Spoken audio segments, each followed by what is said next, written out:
welcome to a new episode of the Game Informer Show. I'm Ben Hansen, joined by Andrew Reiner. Hello. Andy McNamara. Hello. And Kyle Hilliard. Hi. Kyle, what are we doing here today? We're talking about arcade games. Yeah, you know what? It's like peak summer. I always associate summer with some good arcade game playing. And so we have the two old-timers, if I'm allowed to use that phrase. Wow. To dive back through history and talk about arcade games, like the greatest arcade games of all time. And to help us do that, we're featuring out, like, rounding like the whole show, because we also have Josh Ivey, who's the co-founder of Up Down. It's a barcade in the Midwest. It's expanding, but just talk about like the expansion of the barcade phenomenon. And then speaking of phenomenons, back half of the show, after some great community emails, we're going to be talking to the creators of Killer Queen, which is bizarre. It's a name I started to hear, I don't know, probably like 6 months ago, more and more. And I was like, is this some old arcade game? Why are people referencing this? Can I play it anywhere? Yeah. So Killer Queen is a bizarre game that is 5-on-5. It's bizarre. It is wild, man. It's For like today, I think it is. It's like a competitive joust-style game where there's multiple paths to victory, and it's a phenomenon within the barcade scene. So we talked to developers about where it came from, how that whole thing happened, and the upcoming port to the Switch, which is, you know, it has some alterations in there, so it's called Killer Queen Black. But we also have the developer that's actually porting it to the Switch and also to Steam. And it seems like everything else eventually, but leading with the Switch. And you did ask them about the Queen song. Did you get that question? We did. Good. Whether or not they're going to license that Killer answer. Queen. They said they filled out paperwork, and it was very expensive, so they decided not to do it. Okay, but before we get to any fun stuff from the arcade, Reiner, last weekend you went to Pokemon GO Fest? Yeah, I went to Chicago. This is the second annual one they've done. We thought it was just going to be one and done, given how big of a disaster it was last year. Yeah, we talked about it last year in the podcast a little bit, yeah. Yeah, it's like if you go to a rock concert and there's no electricity, that's what it was like last year. I kid you not, or like a football game without a ball on the field. It's why are we here? We're here with our phones and nobody could play. Over, 20,000 people couldn't play the game for most of the day. God. I actually enjoy that quite a bit. The Schadenfreude on that is fantastic. The tension there was just like something bad's gonna happen. Like it felt like that the whole time. Like you see people yelling and like rushing the stage. You're like, there's gonna be a riot. But this year they switched from Grant Park, which was kind of that circular venue like a band with the stage, to Lincoln Park, to a 1.8 mile walking path. Okay. And they just wanted to keep people moving. They didn't want people, the cell service? Yeah, they didn't want people congregating in one area, clumping up. So there were no raids in the park. One big component of Pokemon Go is raiding, taking on the bosses, basically, getting those, adding them to your collection. All those were in the city. So they were like, thanks for coming. If you want to do that, go to Chicago. Get the hell out of here. That's so weird. Were you disappointed that it wasn't a disaster this year? Is there a part of you that was yes, just hoping as a for writer, a it was. I was Right. like, wow, I'm writing all kind of nice things. Like it worked. People were happy. having a fine time with my family? Yeah. Ugh. Well, Brian Shea was there to ruin that. So. I'm very sorry. Yeah, he was constantly behind me. But yeah, the game works. They brought in a bunch of what are called cows and colts, and that sell on wheels and then sell trucks is the alternative. And they had those all across the park for various cellular networks like They AT&T, just boost the signal, basically. Sprint. Right? Yeah. Okay. But everyone was still playing Pokemon Go, right? That's right. Okay, just checking in. Just One guy playing the Jurassic Park game paid the price to get in. Hey, Painter, has anyone checked out this Jurassic World Alive? Just really loudly asking everybody. But outside of everybody kind of being there together as a celebration of a game they enjoy playing, there were two exclusives there. There was Torkoal, who is the Turtle Volcano Pokemon. He was a regional exclusive in India. He traveled over, migrated over to Chicago. Wow, they got it there in time. That's yeah, pretty for the impressive. weekend. He was there. I found him. Oh, congratulations. And he's in one of my balls. We'll leave it at that. hey, this is not a good conversation. And then, I'm with Andy. and then Celebi, Yep. he was the big, like, I guess he's the second mythical they've added to the game next to Mew. Yeah. And at the end of a unique quest line for Pokemon Go Fest, you ended up catching That's cool. that critter, and nobody else in the world has that Okay, one. now that you know it's not a disaster, will you go back for a third year? maybe. Okay. It was telling. a sure thing if it was like after year one, it was a disaster. I'm like, I'm there. Yeah. I got to see if it happens again. But now it's like, it's kind of on cruise control. That's cool. Yeah, I saw some of the photos. I mean, there were a lot of people there. They looked like they were having fun. I mean, over like 21,000. That's crazy. Wow. People still playing that game. It's wild. Kyle, you also reviewed real quick an Adventure Time game that people seem to be excited for. Yeah, I was excited about it because it was the sort of pitch for it is that it's an open world Adventure Time game, and that show is really I like that show a lot, and the idea of exploring the world that they established in that show is really enticing and cool. But ultimately, like, it just came up short. It has a lot of technical problems. It's really small. Overall, the combat's pretty fun. There's some good jokes in it. Like, it keeps up with the show in terms of humor, and it has all the voice cast and stuff. So it was underwhelming, but it's still what I want to see from that license. You know, like, I want every Adventure Time game up to this point. There was like a point and click one. There was one that was just like a platformer. Yeah. This is the right direction for that license. Like, I want to explore the world of Adventure Time because that's what that show is all about, going on weird adventures in a very strange, humorous world. So even though I gave it a 6, I still kind of like I enjoyed parts of it, and it like I said, it's what I want from Adventure Time. Like, it is definitely my favorite a 6 adventure is what you want.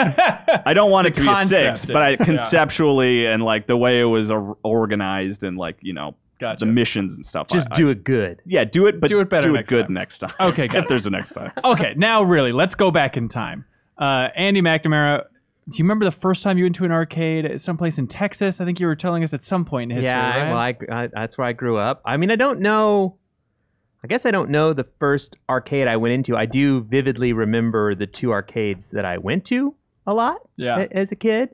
You know, I was lucky in that there were a couple places we could go, and just given my small town, we could get on our go-karts and drive ourselves to the like arcade. And I think I things saw like that depicted in a film once starring Leo Vader. So, Happy Madison? What is that? It was fun. It was fun. I mean, arcades were definitely that was where it was at. Was it a time. standalone building or was it in a mall? Well, we had like the classic like pot smoke filled arcade that was in our like center town. Yeah. And then we had like a lot of the gas stations or like stop and goes would have one, like, even which basements are not very common in Texas, had like, you know, like a downstairs where that was an arcade. Okay. Was the arcade pot filled before you arrived? Yes. I mean, it was exhaust filled as well. You know, it was one of the things I probably was maybe 10-ish. I don't know, maybe even a little bit younger than that. So, like, what year is this? This would have been like late 70s, early 80s. Oh, wow. Okay. So, I mean, like, I don't think I knew what it was. You know what I mean? You're like, wow, there's a lot of incense here. But I think, you know, in hindsight now, I realize that there was probably a fair amount of, drug deals and things like that going on at my arcade. God, I feel like I'm there right now. Yeah, I know. It's great. I love the background noise. Leave it. This is something crazy, but if you're a huge arcade fan, you should look this up. So what is the name there, Leo? A. Hoffel? A. Hoffel on YouTube. He has made throughout the years a series of like extended YouTube videos where it's just the soundscape of arcades for different years. That's so you awesome. can like plug it in. Like if you just want to go be absorbed in 1992's arcade scene and just feel what that would be like, he's just uploaded this weird mix. This is the white noise I fall asleep to. So do our listeners. It's wild. Reiner, what's your history with arcades? Kind of similar to Andy. It's like I didn't have what'd you say, a go-kart? Yeah, go-kart. Yeah. I didn't have a go-kart. I had a bike. And I would ride that over there was 2 local arcades in my hometown of Shakopee, Minnesota. One was like a real small hole in the wall kind of bowling alley / arcade that had maybe 10 machines.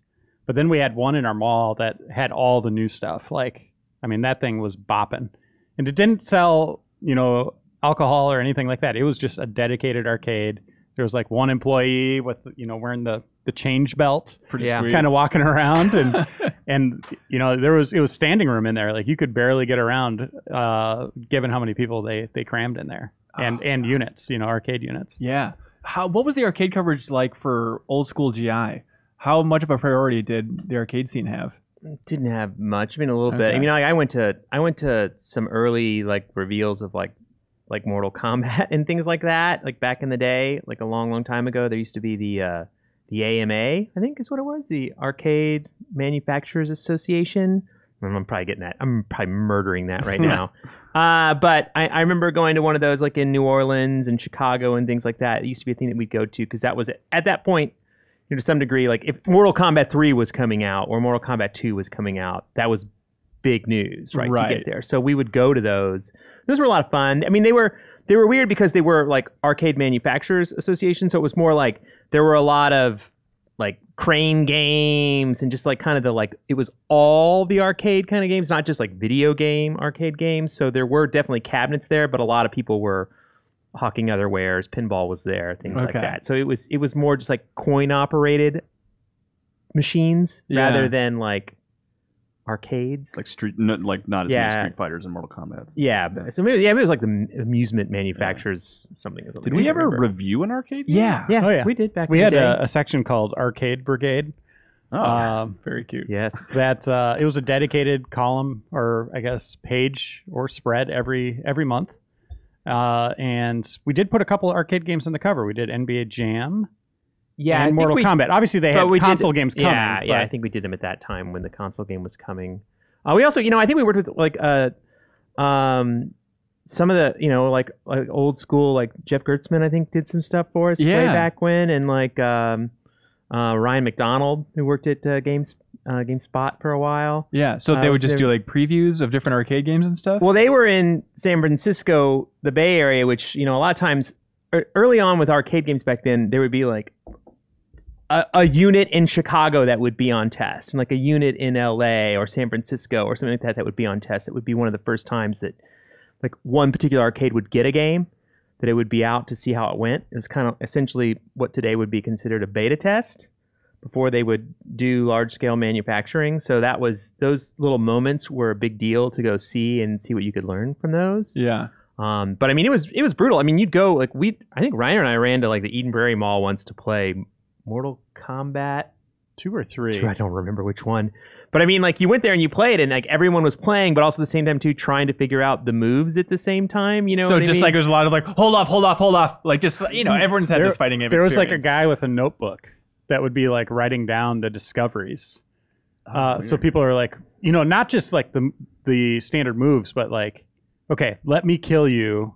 Yeah. So we could see let's do this input for the fatality. And they'd be crossing off things like on the list of trying to figure out all, like the trying to do classic ones like back down B or whatever. They try to do that and be like, no. Not sweep range. Like, go to, the far range. And it was crazy. That's insane. And I think I heard an interview with Ed Boon once where he said that like they would have new versions that would then change the combos and stuff as well. Yeah. Just to constantly shake it up for fatalities. I remember we got a VHS tape in the office. The first time I ever saw, I think it was Mortal Kombat 3, and Cyrax and Sector, the yellow and red robots, were called Ketchup and Mustard. And that was just like the placeholder thing, right? Like, so we did get to see some of that stuff early. Like Andy's saying, there would be like one somewhere in the United States that debuts, and then there's kind of like a legend that, like urban legend that kind of rises up from it. Like, man, they're doing this with the game. Where are you hearing about this? This is a very naive question. Is Jeff Gerstmann calling you on the phone and saying there's a cool cabinet here in San Francisco that we want to get in the magazine? I don't remember. I mean, like a long time ago, but I mean, to be fair, I mean, like there were bulletin boards and like, I mean, we had communication in the early 90s, right? Before the internet, there was a way to talk to people, right? I believe it. Send letters. Yeah. This sounds made up. And we would get, like you said, we'd get like a letter from, Midway that would be like, here's our plans or whatever's going on. I mean, we would get our slides and our transparencies and videotapes and things like that in the mail, and, we'd check them out and see what we were going to do with them. Yeah. Don't make fun of slides, Kyle. I see you smirking. I was smiling. These are legends of the game industry. Show some respect. That we used to get screenshots God. On slides. I'm not making fun of it. I think it's lovely. Okay, so what we're doing here, we're going to go around the table, our 5 favorite arcade games of all time.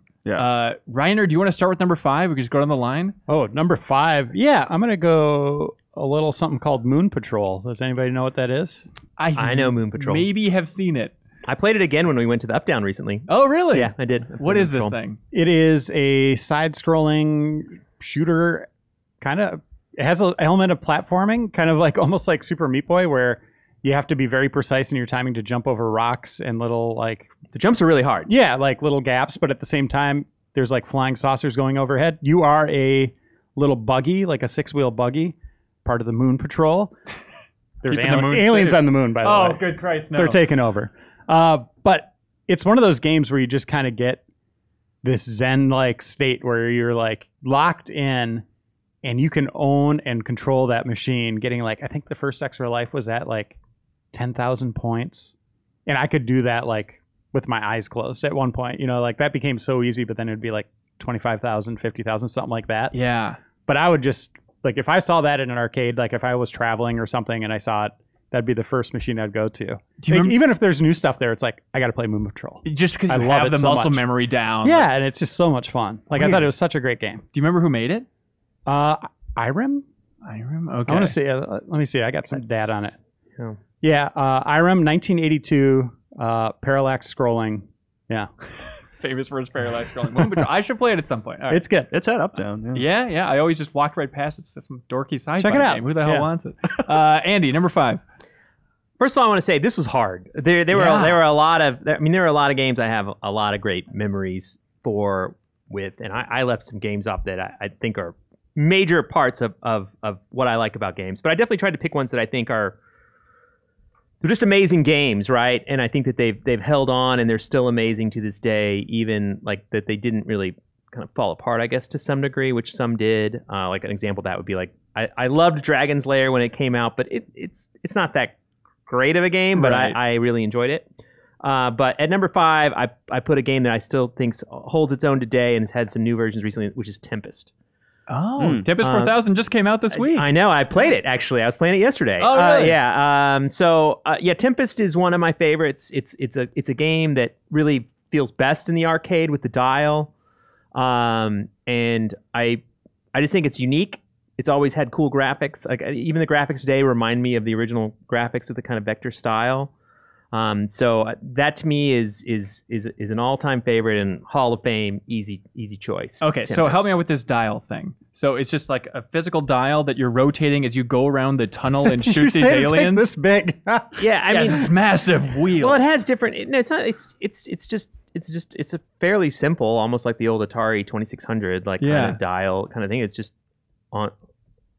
There, and you just it goes because you slide along the lines, and you've got like basically like it looks like kind of like a C, right, that crawls along, and you shoot spiders and spikes that come up towards you to like control the battle, but you have to like kind of move along, slide along. You don't. Yeah. And then like at the end, like you kind of warp to the next area. You need to like dodge things and things like that. So it's a bit of a skill, just learning how to navigate going around on the web. Yeah. And then shooting is a different level, and then you kind of have like... And it feels like you're moving down a tunnel. Which is really cool about it, Yeah, like you're kind of... It's got a perspective to it, so it has a little bit of a 3D effect to it. And it's a game that, like when it's a circle one, like it's funny because it kind of screws with you because you're still going that way.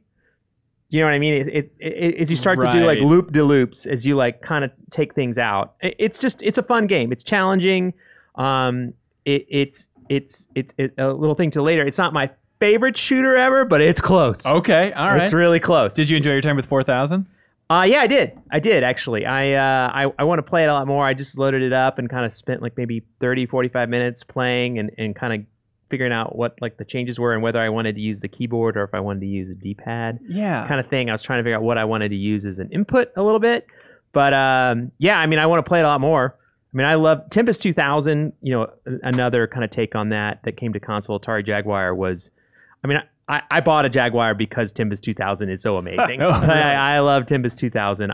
It had like kind of a great soundtrack, and I enjoy that kind of, it's kind of like the first like kind of Pac Man Championship Edition that eventually come along. I feel like Tempest was one of the first to kind of break into like new kind of Geometry Wars, Particle Fests that they kind of put into the games. And I was kind of struck that like 4000, it doesn't feel very modern. It seems very old school. Like I know Jeff Gerstmann, I played a little bit as well, but I know Jeff Gerstmann at Giant Bomb, he was talking about how it kind of feels exactly like 2000. Like it's not that different ultimately. No, not 4000 version of this thing, but I don't care. I was like, all right, sure, I'll play it. I'll take any excuse to play Tempest. Yeah, for sure. Kyle, number 5. Yeah. So my list is very like specific to me and like exactly Perfect. Well, I mean, because even so is mine. Like I wouldn't put Moon Patrol on any greatest ever list. Yeah, but like Dragon's Lair. Yeah. Like I would have kept that on my list. Just talking to you in the past about like how much you played that game. You're a nostalgic beast, Kyle. Yeah. So my number 5 is Virtual On Cyber Troopers. Okay. Which was at my local skating rink.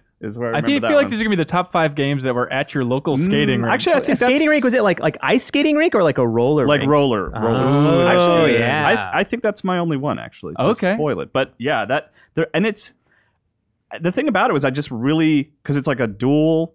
It was like my first experience with like dual analog kind of. You have 2 control sticks and you're controlling a robot's movement with the left stick and then shooting with the right, and it's like third person versus another robot. And it wasn't even that I really enjoyed fighting another robot. Like I think I would have liked it more if it was like a campaign. But it's the first time I remember like really feeling like I was in control of like a mech or something. Right, like those 2 control sticks. So yeah, I really like that game a lot. And it's a Sega thing, right? Yeah, it's Sega. It was called Cyber. I was looking it up. It was called Virtual On Cyber Troopers. I guess it was going to be called Cyber Troopers in North America and Virtual On in Japan. But then they just were like, yeah, let's just like combine all 4 words together into one. Why name not? For both as many places. cool words as we can cram into this thing as possible. Yeah, but yeah, I really like that. It's funny because it's one that I really loved playing in the arcade. But when I think I got like there was a PS2 port, and I remember taking that home and like being like, oh, this is way less fun without the 2 control sticks, Yeah, you need analog sticks just don't do it any justice. For sure. Yeah, there is something beautiful, even like going to a barcade scene, we're just like jumping from machine to machine and just feeling how unique each layout is and how the tightness of the control stick, everything's just amazing and different. Yeah. So that game was really cool. I like that one a lot. Yeah. My number 5 is also very nostalgic for me, but it's also like, it's the heavy hitter. We have to talk about it at some point. So please jump in. But Donkey Kong. Realistically, like on this crappy Coleco version that was like portable, I think it's like the first game I ever played in my life was probably Donkey Kong. So even playing in the arcades, it'll always make me happy. And so looking up, it's like, people know the story of Donkey Kong a little bit, but it's still wild to look at. Like Miyamoto and the team made it in like 4 months. And it was they tweaked Radar Scope, right? Was the which was like a game that wasn't doing well in North America. So they're like, hey, new guy, why don't you fix this and make it, use the tech, but make something new with it. It's like, all right, I'll make one of the most iconic games of all time. No big deal. I guess. And then the legend that like they were trying to get the Popeye license and like retrofit it with new characters and all that stuff. But also like apparently there were originally going to be sound effects in Donkey Kong, or like voices, I should say specifically, to the point that like originally every time you jumped over a barrel, they wanted Pauline to yell "nice." Instead of like the classic jump sound from Donkey Kong. Wouldn't they get annoying just to have her yell nice over and over? Wait, so would it be just, I would love to hear what that was. Was it like a very excited nice or just like a... I'm sure it was just pretty girl, 1980s. Nice, just nonsense. But were you guys a big fan of Nintendo's games in general in the arcades? They were weird because there would be like Punch-Out and Mario Brothers. Yeah. But you also had those at home around the same time, but they were like different versions. And that's something that happened a lot in the arcade. Like, you'd go to the arcade to see the latest in game technology. Like, you would be blown away. Like, Daytona USA shows up. You're like, whoa, look at those cars. It looks incredible. Yeah. And then you're like, I hope it comes to one of the consoles. And doesn't suck. And it comes to the console, and it's like, yes, it's got the same name on the box and similar characters or, concepts, but it's just a lower quality. So... yeah, it would be weird you'd go to arcades to see the newest things and maybe even the future of video games to a degree, right? Like this is probably what the next generation of games might look like, or maybe 2 generations down the road, before we really had polygonal graphics in arcades. Well, I mean, I think about, I when I saw Super Mario in the arcades and then of course the NES, I was, at that time it was like, these are like arcade graphics come home kind of thing. I mean, that was a big deal at that moment. Particularly for me though, like going up as a 2600 kid, kind of ColecoVision kid, like ColecoVision had a great version of Donkey Kong. It was kind of bad on Atari, but Pac Man was notorious because it was such a bad version of Pac Man that eventually made to those. But so you definitely went to the arcade because it was the premier experience. Right. I do remember basically Super Mario being like one of the few times I was like, wow, you can actually have an arcade game at home. Was when you had the NES with Super Mario. Right. And Punch-Out ended up being better on NES than the wireframe arcade version. Yeah. I know that's on Switch now. I've never really played too much of that arcade Punch-Out. It was okay, but the NES, I don't know which one came first actually, but the NES version was just way better. I'm pretty sure the arcade came first. I would imagine. I'm pretty sure the arcade came first, and they just couldn't recreate that experience. Thank goodness. And they changed it to what was on the NES. But yeah, Nintendo has so many of those weird cross releases where it's like, oh, in the arcade it's called Versus Balloon Fight or Versus Excite Bike. It's like it seems like they are bringing a lot of their category over back in the day to that arcade scene as well. Yeah, it's confusing. And then like looking back into the history of Nintendo, especially in the arcade scene, like their first original game, according to this research, Space Launcher in 1979, and then like Sheriff was right after that. I remember Sheriff. Yeah, and Sheriff, you might know it as like it's in the original WarioWare. Yeah, where it's just like the crappy looking sheriff guy, and you're shooting the numbers, I think it's a circling Smash around. Brothers trophy too. I think. Yeah, it's definitely an assist trophy at some point in there as well. But it's fun to look back on those early weirdo days of Nintendo where they're releasing versions of Othello in the arcade. It's just insane. And there was a point too where they're like, we got to get in on this fighting game craze with like Mortal Kombat's hot. We need something like that. And then all of a sudden, out of nowhere, with Rare and Midway and Nintendo, they released Killer Instinct in the arcade. Yeah. I was like, whoa, look at this. This is, crazy. Like, especially for Nintendo, having like that skeleton character on the side of the arcade unit. Just seemed really out of character for them. It was very scary for like kind of the Disney of video games. Yeah, for sure. Reiner, number 4, what do you got? Number 4. So when I'd go to arcades, it'd be a lot of competitive stuff. Like we'd always be like whether we're playing Moon Patrol or Galaga or something like that, it was competitive. Like you go to compete against your friends. And then in 1987, a game called Double Dragon showed up. Ooh. And all of a sudden we're like, we're buddies. Like we're playing together. We're working with a common cause to take down these bad guys. And it was such a game changer for the arcade that you used to just put one coin in and you'd just sit and hold the machine. But now it's like you want to play with your friend. Like, so you're waiting for duos to get done. Sometimes someone would die and then the guy'd be like, come in. And you're like, no. I'm going to play with my friend. Oh, really? You're holding out. All right. So yeah, you'd sometimes, and those games could be long. Some people just keep pumping in quarters. So you'd wait a good 20 minutes sometimes to get on that unit to play Double Dragon. But yeah, I love that. And that just brought in a whole new era of like the beat 'em up genre, that, went on to like, the Simpsons arcade game, Turtles, X-Men, all that stuff. And those were always good fun. So it was a different type of arcade experience that kind of rose up from that for me. I would like to throw out a little Gauntlet. You know what I mean? I mean, Gauntlet was like one kind of that like was like one of the early, like you played with top down 4-player. Yeah. Just the biggest coin sink you could possibly imagine for all those. Yeah. So I'm not sure what year did first Gauntlet come out. It's got to be 84. It's got to be something. I don't know. Okay. But yeah, I absolutely loved Double Dragon. Double Dragon, good one. Andy, number 4, what do you got? Well, you kind of blew it for me, Mr. Perfect. Hansen, because I was putting Donkey Kong at number 4 because Donkey Kong is basically one of the reasons I love Donkey Kong in the arcade. And I'll just kind of extrapolate on a little bit. Was that like it was super popular, so it was everywhere. So like every pizza joint you went with your family, and you're like, I mean, I'm sorry, Mom and Dad, if you're listening, like I don't want to hang out with my family. Like I'm gonna go play Donkey Kong. So like Donkey Kong, I could play it like anywhere. Like whenever if you were annoying enough as a kid, your parents would be like, here's $5, go away. And Donkey Kong was definitely my go-to at that time.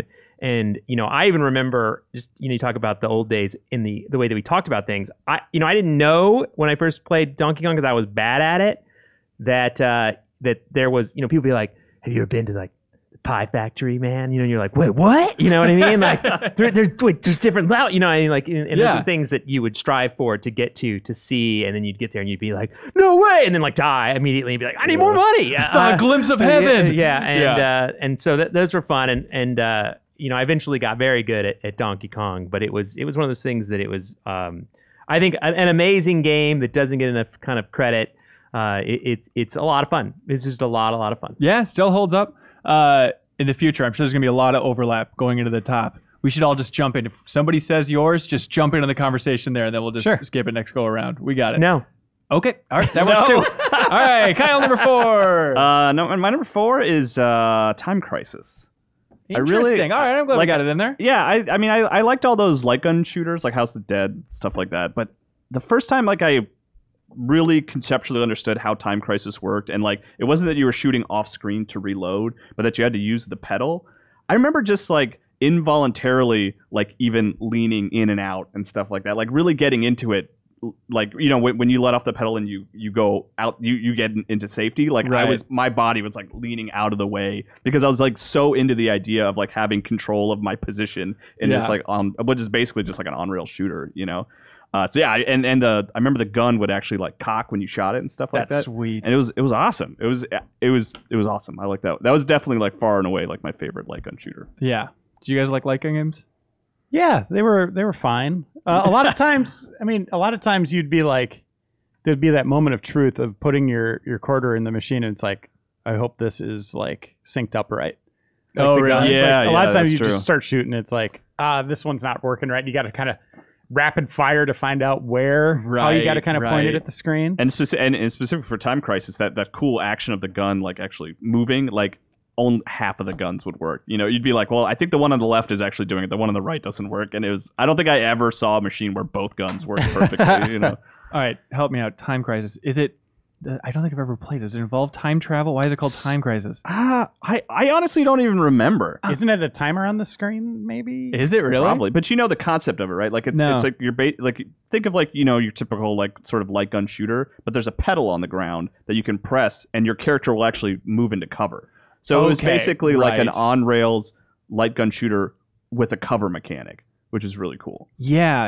And then, gosh, I remember that was a big influence then for what was the Namco game with cover that then inspired Gears of War? Kill Switch. Yes, Kill Switch. I guess they said they were inspired by that game. Oh, yeah, I can totally see that. Yeah, because like House of the Dead, you're on a track and you shoot off screen to reload, and you just hope that you. But here, I felt like there was actually an element of strategy because you could get into safety, which was awesome. Gotcha. All right, number 4 for me. Gotta have a fighting game on there, and like I'm sure someone's gonna mention Street Fighter 2 at some point.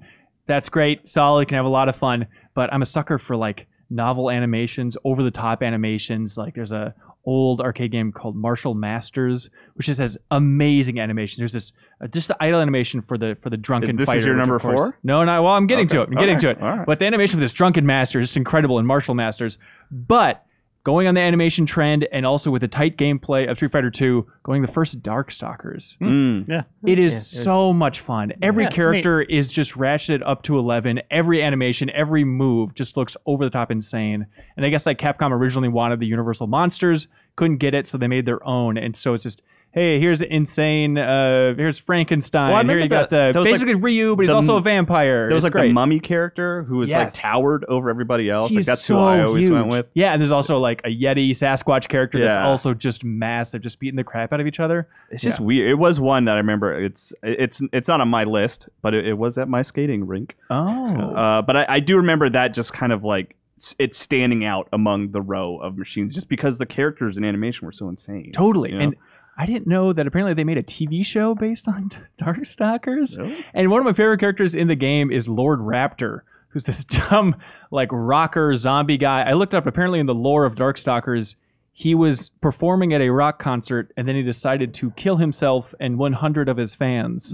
That's just the character lore. He's pretty cool. But anyway, he's like this badass Australian rocker, and he's got a guitar, and he's wailing on it, you know, just flames and spikes coming out of everywhere. He's got, like blades that spin up out of the ground. He's sweet. But then I found a clip from the TV show where Lord Raptor there decides to start rapping because it's like 1994. It's in his name. They try and turn him into like some Jim Carrey style character. He's just over the top, wow, and he's like rap. It is embarrassing. So I don't know if I can play as Lord Raptor anymore. To watch? Was it painful? Yeah, it really was. It was rough. Sorry. All right, Reiner, number 3. What do you got? Number 3 should be number 1 on everybody's list. Ms. Pac Man. Correct. Is it on anybody else's list? Number 1. Yeah. I'm putting it at number 3. I'm kind of. He said to go in. You got it. My list is ruined. Oh, Brian Shea, ladies and gentlemen. Kind of going off Kyle's list. My next 2 are more personal. Yeah. As my personal favorites, but yeah, that game, like Pac Man was big when it came out, like really big, but Ms. Pac Man like kind of perfected that formula, and really like that's a game when you'd show up to your arcade at open sometimes, and it would just be a line of people going over to that, and the arcade's noisy. There's machines everywhere, but people are just waiting to play that one game. Yeah. And you talk about competitions, like scoring competitions. Insane. You'd spend a day at the arcade just trying to get at the top of the list. Like I'd hang out there like 6 hours, 7 hours sometimes. Oh, yeah. You know, just Holy bouncing hell. from different machines, but always kind of circling back, like, where am I at? Right. Fourth. Oh, I can't beat Bob. The obvious thing Bob's is really like, good. you know, it still holds up so well. I mean, I'm sure everyone has played 1,000 hours of Pac Man. Just to appreciate that, like, it's tough not to argue that it's just maybe the greatest game of all time. Just design wise, it's so tight, so perfect. Yeah. Andy, why do you like it? Well, both Pac Man and Miss Pac Man are just brilliant. I mean, Yeah. they're fun. They're always fun. They're simple. It works at almost every level, I feel like, and the fact that I can go back and I can play it today, and it just makes me happy. You know what I mean? It just simply makes me happy. It is a great arcade game that's fun to play. I don't get, when I die or run out of health or whatever, I'll be like, yeah, banana stage. Awesome. Do it again. You know what I mean? Like it doesn't make me angry ever. It's just a fun game to play. Yeah. It's one of those games where it's like, it's really peaceful and serene at first. You're just like, okay, munching pellets, everything's good. And it's like, okay, it's getting really intense. Oh my gosh. Okay, we're good again. You know, the ebb and flow of it is remarkable. It's got everything you need. And I was a little bit unclear because I mainly just played Miss Pac-Man, about the difference between Pac-Man and Miss Pac-Man. But looking it up, it's like different Ghost AI, smarter Ghost AI. The fruit moves in Miss Pac-Man, different cutscenes, obviously. And like She's faster too, right? Isn't she? I don't know. I don't know about that. But I didn't know the crazy history of Miss Pac-Man. Like, Kyle, did you know that it was made by a couple of MIT dropout guys? Miss Pac-Man? Miss Pac-Man. Ms. Pac-Man. Get it right, dude. It's Ms. Come on, Pac-Man. guys. Excuse me. But yeah, There's a I had no story idea. there. So like obviously it came from Namco originally with Yeah. the original Pac-Man, and then this group from MIT, as they were dropping out, they were creating enhancement kits for different games, or just like weird mods back in the day, where hey, you'd attach weird. in the arcade and you could change the speed on different games, stuff like that. And it started out with them making just a varied version of Pac-Man that they called Crazy Otto. And so this version of Pac-Man had like the smarter AI and all the features that Miss Pac-Man would have, except it starred the most hideous looking Pac-Man you can imagine, where it's like Pac-Man with legs and the ghosts are all funky looking. And then eventually they coordinated that through Midway, who had to deal with Namco, and then said, okay, you officially have the license, you can make Miss Pac-Man. Although the original design for Miss Pac-Man then had like flowing red hair, just super gross looking. And then eventually got sanctioned as just the Miss Pac-Man. So the original Pac-Man creator really Yes. ultimately he didn't have anything to do with Miss Pac-Man, I guess? At least in their version of the story, no. Weird. I mean, it's a great story, but I mean, like the core game mechanic is Oh, from yeah. Pac-Man. Oh, yeah. You know It's what I still mean? Like, 95% Pac-Man. I Yeah, had just yeah. always assumed that was just after the success of Pac-Man. Was it Iwatani? That might not be the right name. It is, yeah. Oh, is it? Okay. I just assumed he was like, all right, time for a sequel. And Right. he made Miss Pac-Man. I'd never occurred to me that it was made by an entirely different group. Yeah, apparently they originally wanted to call it Super Pac-Man, but then I guess they decided to make it a lady based on one of the characters in Crazy Otto. They said that like there was a cutscene where Crazy Otto meets somebody and they're like, that character design's so cool, let's make that the star of the game. And then there's the big right. debate about, you know, is it Miss Pac-Man? Is it Mrs. Pac-Man? Because there's a scene where they make a Pac baby and you don't want to have kids out of wedlock back in the 80s. It wasn't cool, everybody. So weird history for that thing, but still so much fun for high score chases. Totally with you. Where are we?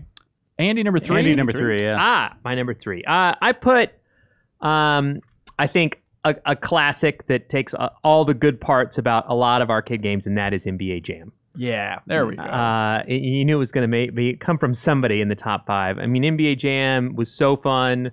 Part of it was that anywhere you play it, obviously it came on to consoles later and it was still fun there, but getting shoulder to shoulder with everybody at the arcade, I thought was the way to play it.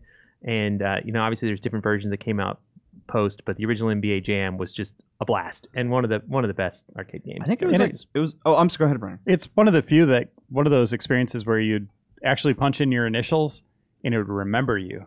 Ooh. You know, at that time I was like, oh man, I'm going to go all the way up the ranks. I'm going to take down, I don't remember who the number one team was at that time, the Bulls or Probably the Lakers or something Bulls. like that. Yeah. But it was like, yeah, you start out, taking on the T-Wolves and stuff like that, and then you work your way up. So it had progress that continued on, which is great. Yeah, it's wild. Still so fun. And I remember when we had Tim Kitzrow, is that the name of the announcer? I believe on the podcast a little while ago. I had no idea that the Boom Shakalaka thing had this weird path where it originally was from a Sly and the Family Stone song, I believe, and then it came through Stripes where Bill Murray tweaked the Sly and the Family Stone song a little bit, and then it was inspired by Stripes and then put into NBA Jam. And now it's just become, of course, Boom Shakalaka. It's just a phrase everybody knows. So stupid. Yeah, because for our 300 stuff recently, I went through and just looked at all of our covers. We had NBA Jam on the cover 3 times within 2 years. Really? How does that happen? It was an arcade version. It was the biggest game at the time. Yeah. It was a juggernaut. We were just starting to make magazines. NBA Jam was big. You put the big game on the cover, right? And that's just what we did. Big game on the cover with big editor-in-chief on the cover, too. That's it. That's Doing a big slam dunk. There is that. I think within the last 2 or 3 issues, Bert's did a big classic on NBA Jam. Oh, yeah, that's right. Yeah, he did. Yeah. Kyle, number 3?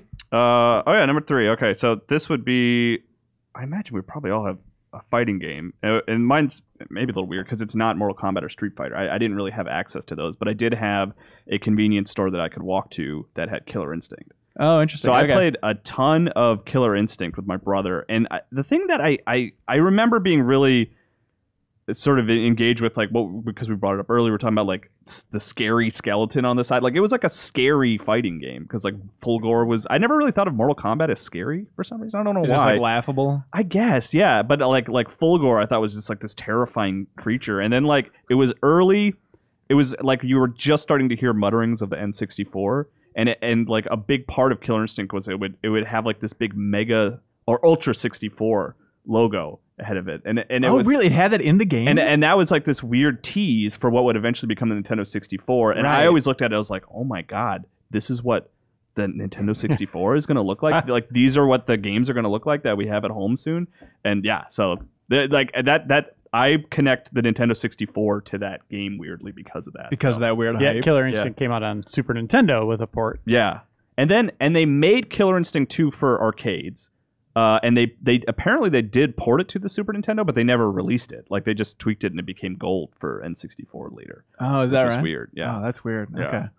My number 3, 1982's Robotron 2084. Yeah, it's a classic. This is one of those games. I feel like there are a lot of listeners out there, viewers that are in the same camp, where it's a name you hear and you say, okay, it's some old arcade stuff, but this game holds up so well. I remember we did a classic in it. About it in GI maybe 6 or 7 years ago, and even back then you look at a screenshot and it's what is this? How much fun can it possibly be? But still to this day I think that game is awesome. I got into high score chases with Miss Pac Man, and that's absolutely fantastic. And then Robotron is oh, this is almost like all the thrills of Miss Pac Man, but just cranked up to 3,000. It is so intense and so brutal, and you will die so fast if you aren't on your game.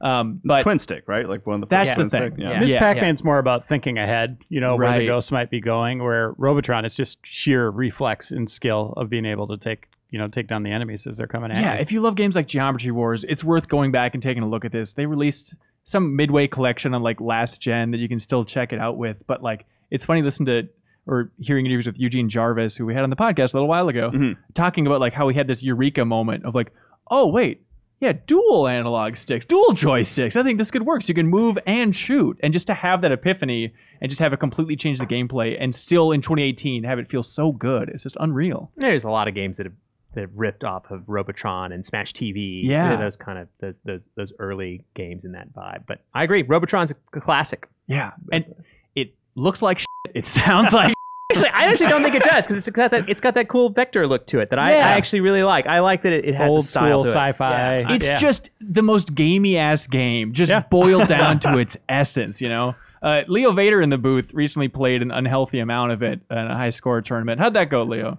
It was amazing. Yeah, it was. I totally had written that game off in the past. I thought I really understood what it was, but getting in the high score chases was really satisfying, and just getting boxed in a corner and barely escaping, and everybody around you is just yelling. Get the family! That wife's getting away! The dad's bringing his briefcase to the other side of the screen! Yeah, that game definitely has those moments where you just kind of like close your eyes to some degree, dig into a corner, and hope you come out the other side, and you're like, I did it! Yay! Yeah. Just timeless. It's so aggressive in its vibrancy and just the sounds of that thing. It'll just blast your face off, but it's so awesome. Anyways, Reiner, number 2. Number 2, Kyle, you said you got to have a fighting game. I'm going with, as Hanson pointed out, Super Street Fighter 2. There we go. Yeah. Okay. Just one of the best mechanically, still to this day, fighting game experiences that you can find. Some of the coolest characters in gaming too. Just a nice rounded roster, allowing people different strategies, different approaches to how you play it, and they kept tweaking that one version. That's something you didn't see often in the arcades. Was like there was Street Fighter 2, and then there was Super Street Fighter 2, and there was Super Street Fighter 2 Turbo, where they just kept making that one game better, opposed to moving on to like the sequels. Tweaking or milking? How would you phrase that? Tweaking, I think. Okay. The fans wanted it at the time. It was big. Well, People you think about it. No matter what, you're going to have someone putting a quarter in your machine. They would just replace it with a better version. So yeah, I thought that was great. Because usually the arcades, you wouldn't have both of them there. It would they'd swap. Yeah, they'd swap it out. Did the original Street Fighter ever come out in arcades? Because I know it was like on Street Turbo. Fighter 1? No. Yeah, Street Fighter 1 was in arcades. It was, okay. Yes. I never saw it, yeah. But was it an arcade game, or was it a side-scrolling? Yes, the original. What am I thinking of? I'm thinking of Final Fight. Or no, there's like a Street Fighter 2050 or something. Oh, that weirdo. Yeah, that was like a side-scrolling action game. Or Correct. something. It was called.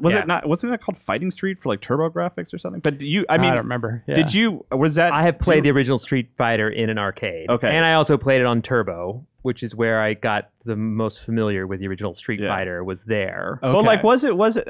I don't know if you guys have the frame of reference for this, but like, was 2 a big deal? Like, oh, this is the sequel to that great game, or did 2 just totally stand on its own? Street Fighter, the original, is not considered, like, people weren't like blown away by it, right? It's like the roots of a lot of the like control ideas. That like that one-on-one. It had like Ryu and guys like that in it, right? Yeah, but I mean, it hadn't taken that next leap yet. I mean, I'm going a little off memory here, but I think it had like the fireball in it, but like the controls were really wonky, and it was really hard to like do a fireball, right? Even though you'd like look on the side and go like, okay, I got it.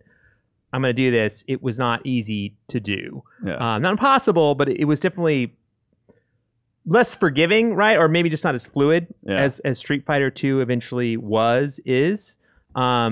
So I don't remember at the time, like, people, because I didn't really hear about Street Fighter, the original, until Street Fighter 2 blew up, and then went back to learn more about it. Yeah. What was it like to be in that scene when Street Fighter 2 was at its peak? I mean, was just everyone talking about it? You just had to go and just try and master one character as best as you could? Do you remember any stories from back in those days? I mean, I was not very good at the arcade, and I found it frustrating. I mean, once again, it was a great thing. We went to Project 1v1 with like Randy Pitchford was talking about that new game they're doing where they're trying to recreate that kind of quarter experience. And I loved his story around it because it is true. I do remember those days of like going to the arcade and you'd like, hang over someone's shoulder, breathing heavily on them while they played Centipede because your quarter was next. You didn't want anybody to take your quarter. Hey man, that's my quarter. Don't touch my quarter. Right. I mean, like as you lined up quarters to play the next game. And Street Fighter was there were people who were good, right? And I mean, like within a week, even for Mortal Kombat, there was people out there that were out there hustling. Like they wanted you to put in their quarter for them to kick your ass, right? And I didn't find that very fun.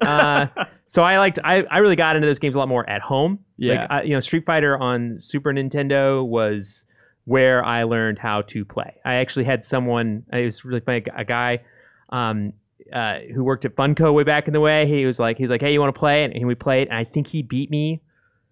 I mean, he might have beat me like 99-1, right? I mean, he was just like whooping my butt. He was so good at the game, but I was like trying to get better, and then eventually just kind of looked at me and goes like, do you want to start talking about what's going on here now? And I was like, yeah. And so he started to like kind of just silence up until that point. Like deconstruct the game for me a little bit and start to understand, like to get that, because I had read strategy guides or read other things about it to try to understand it, but it wasn't until I got like a really like, hey, let me explain to you how this works or why you use Guile's slow sonic boom at this point or at this point, and how you use corner traps and how you get out of corner traps, like all those kind of things that are defined, like they're expected out of any fighting game now. This was stuff that like was not defined, right? People weren't like, oh yeah, corner traps. I mean, like people didn't know what was going on. Right. There were people who had gone to that first level, and they knew them. And when they knew them, it was like, this is a slaughterhouse, right? And it wasn't just a question of speed or could you do an uppercut to get out. You had to do the right uppercut, and you had to do everything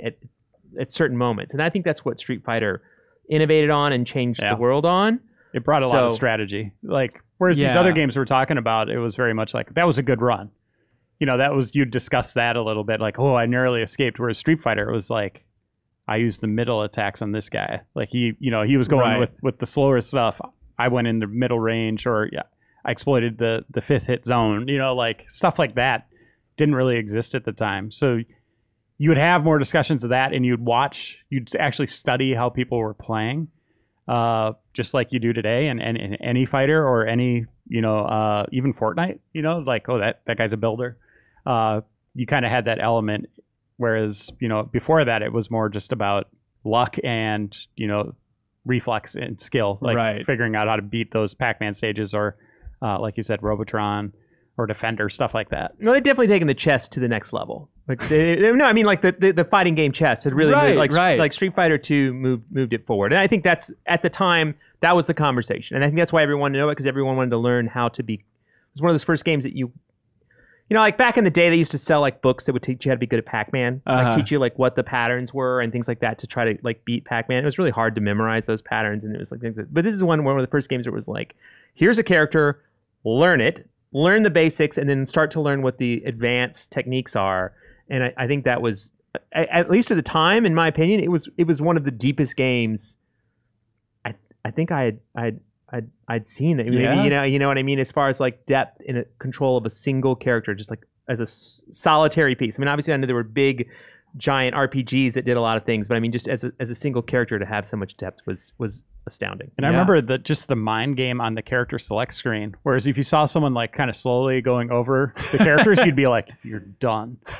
But if they immediately would like go scroll over and select Blanca or something, you're like, uh-oh.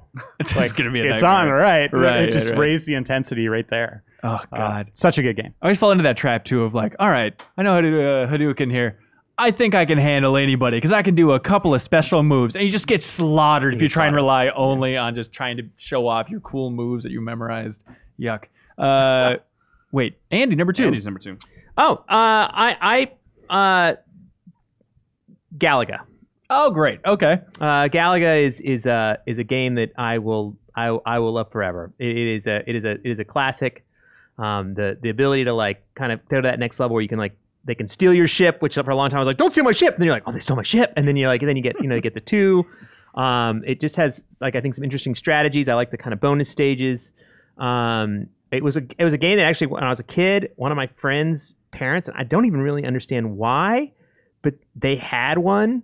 And it was like in their garage. So millionaires? What the hell? That's what it felt like at the time. I mean, when we were kids, we were like, nobody owns an arcade machine, right? And they had it in their garage, and we would go over and we'd play so much Galaga. And it's just, I thought I loved it because I got to play it for free so much. Yeah. But I know now that it is just a classic. It is an amazing game. And what does it look like? Give me the layout of Galaga here.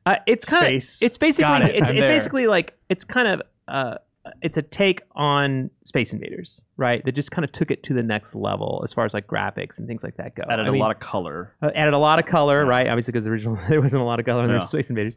But and just that kind of strategy of using different ships in the bonus stages, and like, but it was just a field of things. But they would assault you. They weren't just like static. So like moving back and forth, they would like split off. Okay. And come after you to kind of like add more action on the screen.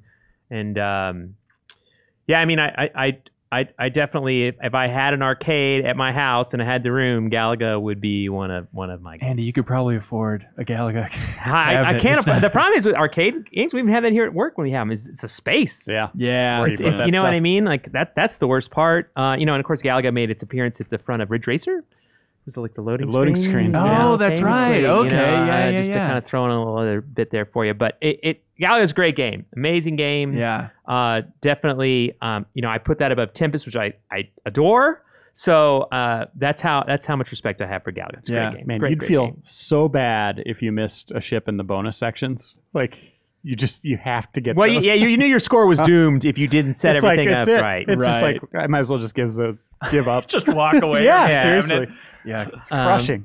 But you can pull off some like good numbers still, and you get back and you get deeper. It's like Second it's ship, like, yeah. but you definitely want to get that double ship early on and abuse it for as long as you can. Yeah. And so it's a good game. On the arcade space front, like this weekend, I was trying to go to an arcade repair store in Minneapolis because I'm like, what is that scene like? I want to know what's actually going on in there.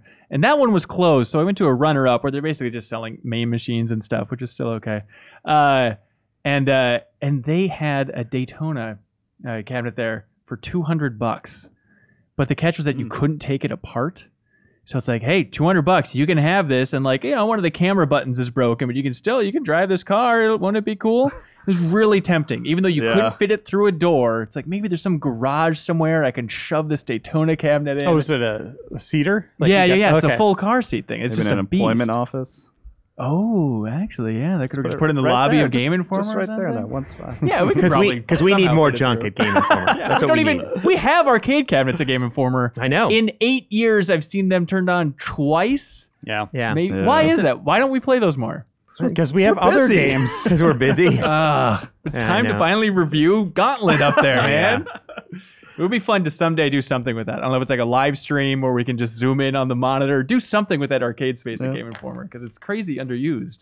Yeah, it is. I mean, we have a lot of games. We got a lot of games to play. Yeah, I guess so. That's the problem. Kyle, number 2. Kyle, number 2 is Mr. Do. no, I don't even know what that is. The Star Wars Trilogy arcade. I don't know if you guys. This remember isn't that. like the Vector arcade. No, this is like so it came out right around, I don't know if it was before, but right around when the special edition movies were coming out. Right. Which I was really into. Like I was there course. day one for all 3 of those like re-releases. Huge. And Star Wars Trilogy Arcade was like, you get in, you sit down, there's one joystick, and it had 2 levels from each of the films, and then 2 bonus levels where one was where you'd fight Darth Vader and one was where you'd fight Boba Fett. Okay. And it was weird because the way it worked was like, you used the joystick for on-rail shooting for a couple levels. Sometimes you used it as an aiming reticle while you're flying your X-Wing. But the most awesome ones were when you got to use the lightsaber. And so like you would use the joystick to like bounce shots back at Boba Fett or attack Darth Vader. It wasn't a button, like it was actually on the joystick? Yeah, I mean there was a button on the joystick. Oh, yeah. okay. And apparently you could even turn the lightsaber off if you wanted to. Like That's awesome. yeah, and It's such a weird little detail. and it is one of, I think of maybe only 2 arcade games where like I just sat down and just used all my money and beat it.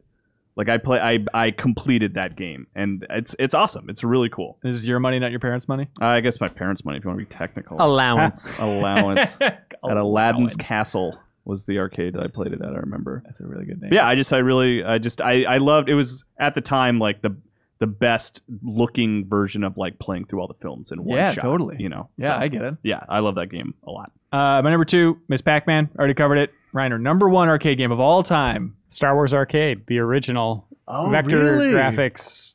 Like I grew up adoring Star Wars, right? So seeing that in the arcade, I was just like, I'm shooting TIE fighters in an X-wing, and then you're along the side of the Death Star, and it's like, this is bonkers. I mean, It's it was crazy. It tech. was And you the got first Obi-Wan interactive like trench talking run, to you, right? like use the Force, and you're like, I'm totally gonna be Well, Luke Skywalker. You say use the Force. How did it actually sound, though? Dude, whoa.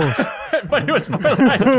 Dude, it worked. It counted. Oh, it's so rough with the voice samples. And It's then you go hilarious. into the trench run, like that was remarkable. Yeah. And yeah, it is just all wireframe graphics, but it looked like Star Wars. Like you were there, you were doing that stuff, and it had the coolest thing for a bonus of the use the Force bonus points was just firing at nothing but the exhaust ports.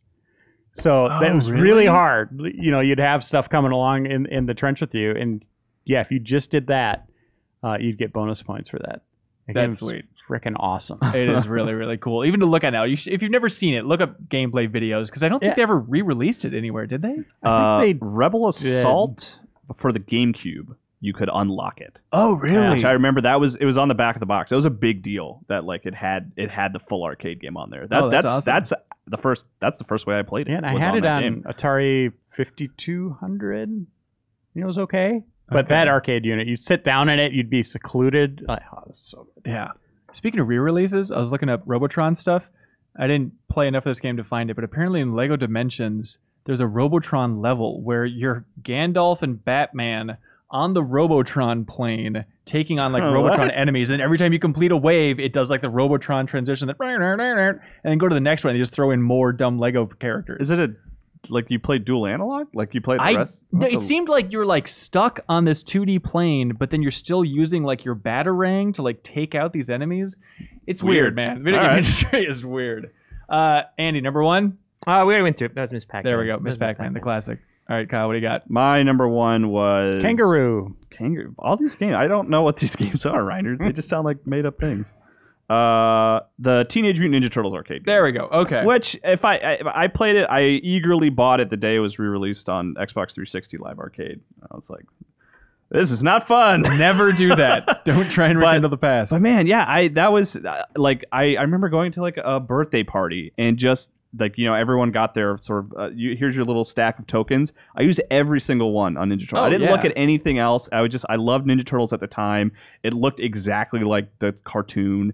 It had like when you beat levels, you got like they weren't cutscenes, but you got to see these big like beautiful images of the Ninja Turtles doing like crazy things. I adored that game. I went to Up Down to research for this podcast, and that was like one of the first things I played. And even still, it's like, this isn't really like a good game. No. Like all those I struggle with all those like beat 'em ups, but it's just like the nostalgia I have for that specific arcade machine is just undeniable. Totally. Just like, and also the art on the cabinet, they had like people in bad Ninja Turtle costumes and like, then there was like one real human person. Is it April O'Neil? Yeah. In fact, you know what? I don't think they were in costumes. It was one April O'Neil human person and drawings of the Ninja Turtles, and it just was like awkward and weird looking, but I loved it. It was awesome. Yeah. But like of all the genres, like those brawlers, those beat 'em ups, like they are rough to go back to. They're so mindless. And it's especially if you remove that sort of like profitable angle of it. If it's like, oh, they're just trying to get you to pump quarters in this machine, you realize just like how broken it is. It's not Double Dragon, man. Still holds up. You're right. That's a classic. Who's your character in TMNT? Donatello. Of course. I like the wide reach. Yeah, I like Leonardo with the swords. Yeah, he was the middle ground guy. And then the other weird thing that I always remembered is Michelangelo's buttons were yellow, even though he was always the orange Ninja Turtle, which that was like my earliest example of me being like a super fan and being like, oh, this is all wrong. Writing letters to Konami. You blew it. You're disrespecting fans. Yeah. And then there's the NES port, which I remember being very disappointing because it just looks nothing like it. But, right. Yeah, but yeah, I have a lot of love for that game. Yeah, I'm in the same camp. Number one is a game that I'm just too nostalgic for. Like my favorite game that I would play as a kid, just all the time at our arcade, which like we had an arcade in the middle of nowhere in Minnesota, but it was at just like this lake, Games Lake out there in central Minnesota. And there was just this arcade, and the shining star of this arcade was Sunset Riders. This great game. Yeah, it's great. And so 4 cowboys going in, riding into town, being cool, then just Technicolor bullets flying at you. But like, I still think that gameplay holds up better than the average in that vein. Like, it is interesting. Like, you're jumping on multiple planes. Yeah. There's like the bonus stages where you're shooting the cowboys around the edges. It's much more fun to shoot than it is to like punch people in those kind of games, I think. And they do fun stuff to change it up. Like, you're riding your horses in some levels, or like, a platforming along a train, or even in the first level when they have like herds of bulls running at you and you have to like run on top and then jump to the next one and stuff like that. Genius. I love it, man. Great. Even if, the arcade version especially, a little racially insensitive. Some of those boss characters, it's like, oh boy, I don't know how you can proudly display this in your barcade these days. It's like, Chief Scalpum isn't holding up too well. Oh, good. Still, the director... Still amazing game. Amazing game. The director, Sugimoto, I guess he's like a programmer in the original Contra. He went on to direct Super Contra. And also the game's composer went on to compose Metal Gear for MSX. Oh, wow. Oh, weird. Yeah, it's weird Konami history. And as far as I can tell, I think that director's still at Konami, where he's now working on Pro Evo, of course. Okay. It's such a weird world, man. Very similar games. Yeah, basically the same skill set moving on. So I asked from the Game Informer Twitter account what everybody's favorite arcade games are. So if these spark any memories, please jump in here. All right. Ready? Okay, some of the favorites. Golden Axe. Mm-hmm. Obviously classic. Cadillacs and Dinosaurs. Oh god, You ever seen that really? thing? Yeah. It What came to Sega CD. What is it? I can Wow. quickly. I have no idea what that is. It's I think it's a brawler. yeah. Does it have cars and dinosaurs in it? There's also like a driving component, kind of like the Battletoads hover bike Oh, okay. sequence, I It's believe. it's everything you expect from a game called Cadillacs and Dinosaurs. Okay, I good. think. Spy Hunter. Yeah. Okay, just the music alone. Space Invaders. Scud Race. Have you guys heard of Scud Race? Probably. I It's don't an old remember racing it. game. It seems pretty cool. Twinkle Star Sprites. Defender. Asteroids, of course. Yeah. Skate or Die. Yeah. Operation Wolf. Yeah. I remember Is that like a helicopter game? I thought it was kind of like a. It's a Lycon? No, I thought No? it was like a Akari Warriors kind of thing, wasn't it? Oh, okay. Operation Wolf? I don't know. Isn't it? Could be. Maybe I missed. There's a lot of things. It does sound like that was an a Airwolf. helicopter. Yeah, I want to Right. say That's why you don't want to go there, but I don't remember. Okay. House of the Dead. Lethal Enforcers. Yeah, House of the Dead. Let's Go Jungle. I don't know what that is either. Sounds Mortal made up. Kombat 2, obviously, which I guess Mhm. no one picked. Reiner, I was waiting for you to drop some Mortal Kombat, man. Yeah, I mean I love those games, but Street Fighter is the better fighter. Okay. I mean, I put a list of like games that should be mentioned that Oh, we yeah. didn't mention, by the way, because they should be mentioned. Please, run down it, man. I put in Kicks because I love that game, which we've talked about at other times. Because the Game Informer logo is based on it. Yes. But I brought in Mortal Kombat, Joust, Frogger, Centipede. I used to play that a ton. Asteroid, Street Fighter 2, Robotron, Dig Dug is one of my favorites. Yeah. Also, I love Dig Dug so much. Huh. Gauntlet, Oh, Chewbacca. Qbert. You know, Yeah? a classic. And of course, Reiner, when we were at that down the time, we played Ivan Stewart's Super Off Road, which I actually It's so really much enjoyed. fun. It's so fun with the steering Andy's wheel. really good at it right now. And also Donkey Kong Jr. I really was a big fan of that back in the day. Yeah, And one that was really weird, and I don't know why I was into these games a lot in the 80s and 90s, but Track and Field. I love like the summer games and those kind of things like those Just old spam the button as much as you Reiner shaking can. his yeah, head. I mean, I don't Oh, know why, man. but They the just game was destroy you. crazy. Yeah, it was crazy. I really liked that game. So that's another one. And then there were a couple more. Tron was another one I want to make sure should've put that I on my brought in. list. Like Tron, it's classic. Yeah. Discs of Tron and the light cycles. Like Yeah. those games are The one with the brilliant. little spiders and the like rainbow thing. That one, God, that was hard. But Those another one games. too, Sinistar. Have you remember? Oh, Yeah. love Sinistar. Sinistar. Run, coward. It's just screaming at you. And when he eats you and he just is screaming, it's the scariest villain of all time in gaming. And then one of my favorites that I almost put on my list, and I was like, nah, I don't think so. But Tubin.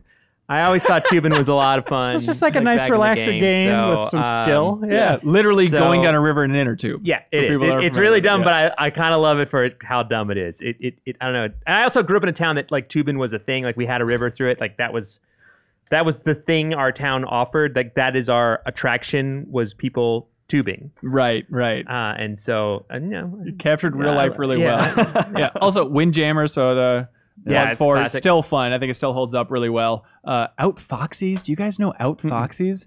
It's wild. I don't know who made it, but it's almost like a Smash Brothers style thing, where it's a side perspective, and you just play as two characters, and it's some like hotel or ship or some sort of dynamic level where Is this a different things are modern popping arcade up. game or like? No, it's Okay. old. It's like Okay. probably 93, 94, kind of that era. But you're running around just picking up different guns, firing at each other, and you have a health bar. But it's just, the characters are just absurd. There's like a butler monkey named Dweeb. You can play as like basically the two little girls from The Shining as kind of like an ice climber situation. Or you can play as like a Professor X clone, except his wheelchair has like a metallic claw you could like throw people around with. It's just a cool fighting game from a different perspective. But, I'm going to give a shout out to one game. yeah, please. Burger Time. Remember Burger Time. Okay. Making one. burgers. Good fun. We love you, Burger Time. Yeah. Rest in peace. Shout out. Do you guys go to barcades much?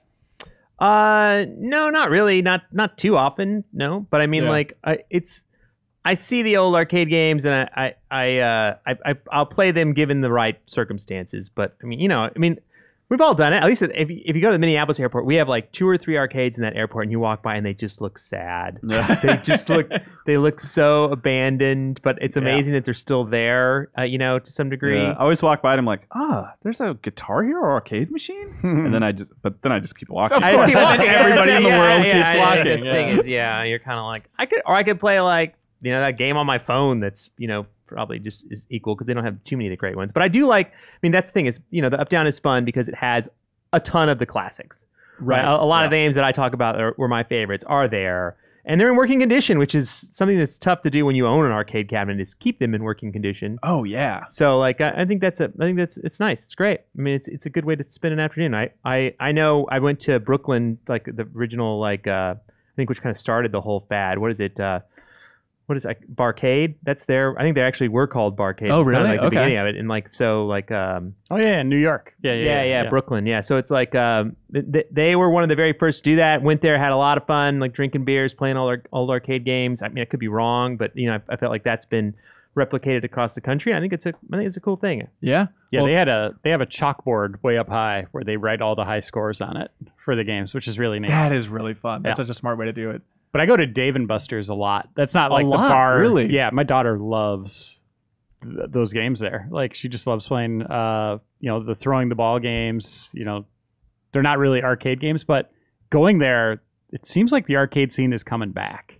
Yeah, but it's It also really does. weird. Like the state fair or whatever has that arcade there too, and you go and you're like, oh, we should go in there and check that out. And you're looking for the old school ones that you'd expect, but instead it's like Fruit Ninja on like a giant thing that people are playing. You're like, isn't that like on your phone? Right. And, Doodle jump, but you have Doodle to rub jump. your hand along this wall. It's like, I don't think that's how I want to play Doodle jump. But they're big, and they have like Yeah. 7 of them, and they're busy. And I'm like, I guess I don't know how to do it anymore or whatever. I don't know what the kids are into, but this seems weird. But so those games are coming back. But then there's like big summer blockbusters are getting arcade games. They're not getting console games anymore, like Jurassic Park, Spider-Man, Yeah. Homecoming.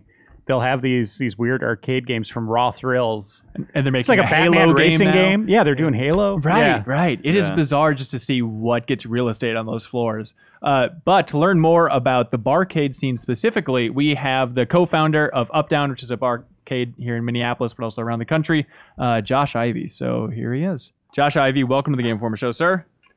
Yeah. Okay. Thanks for having me. Yes, honor to have you. Okay, so you are founder, co-owner of Updown Bars, right? Correct.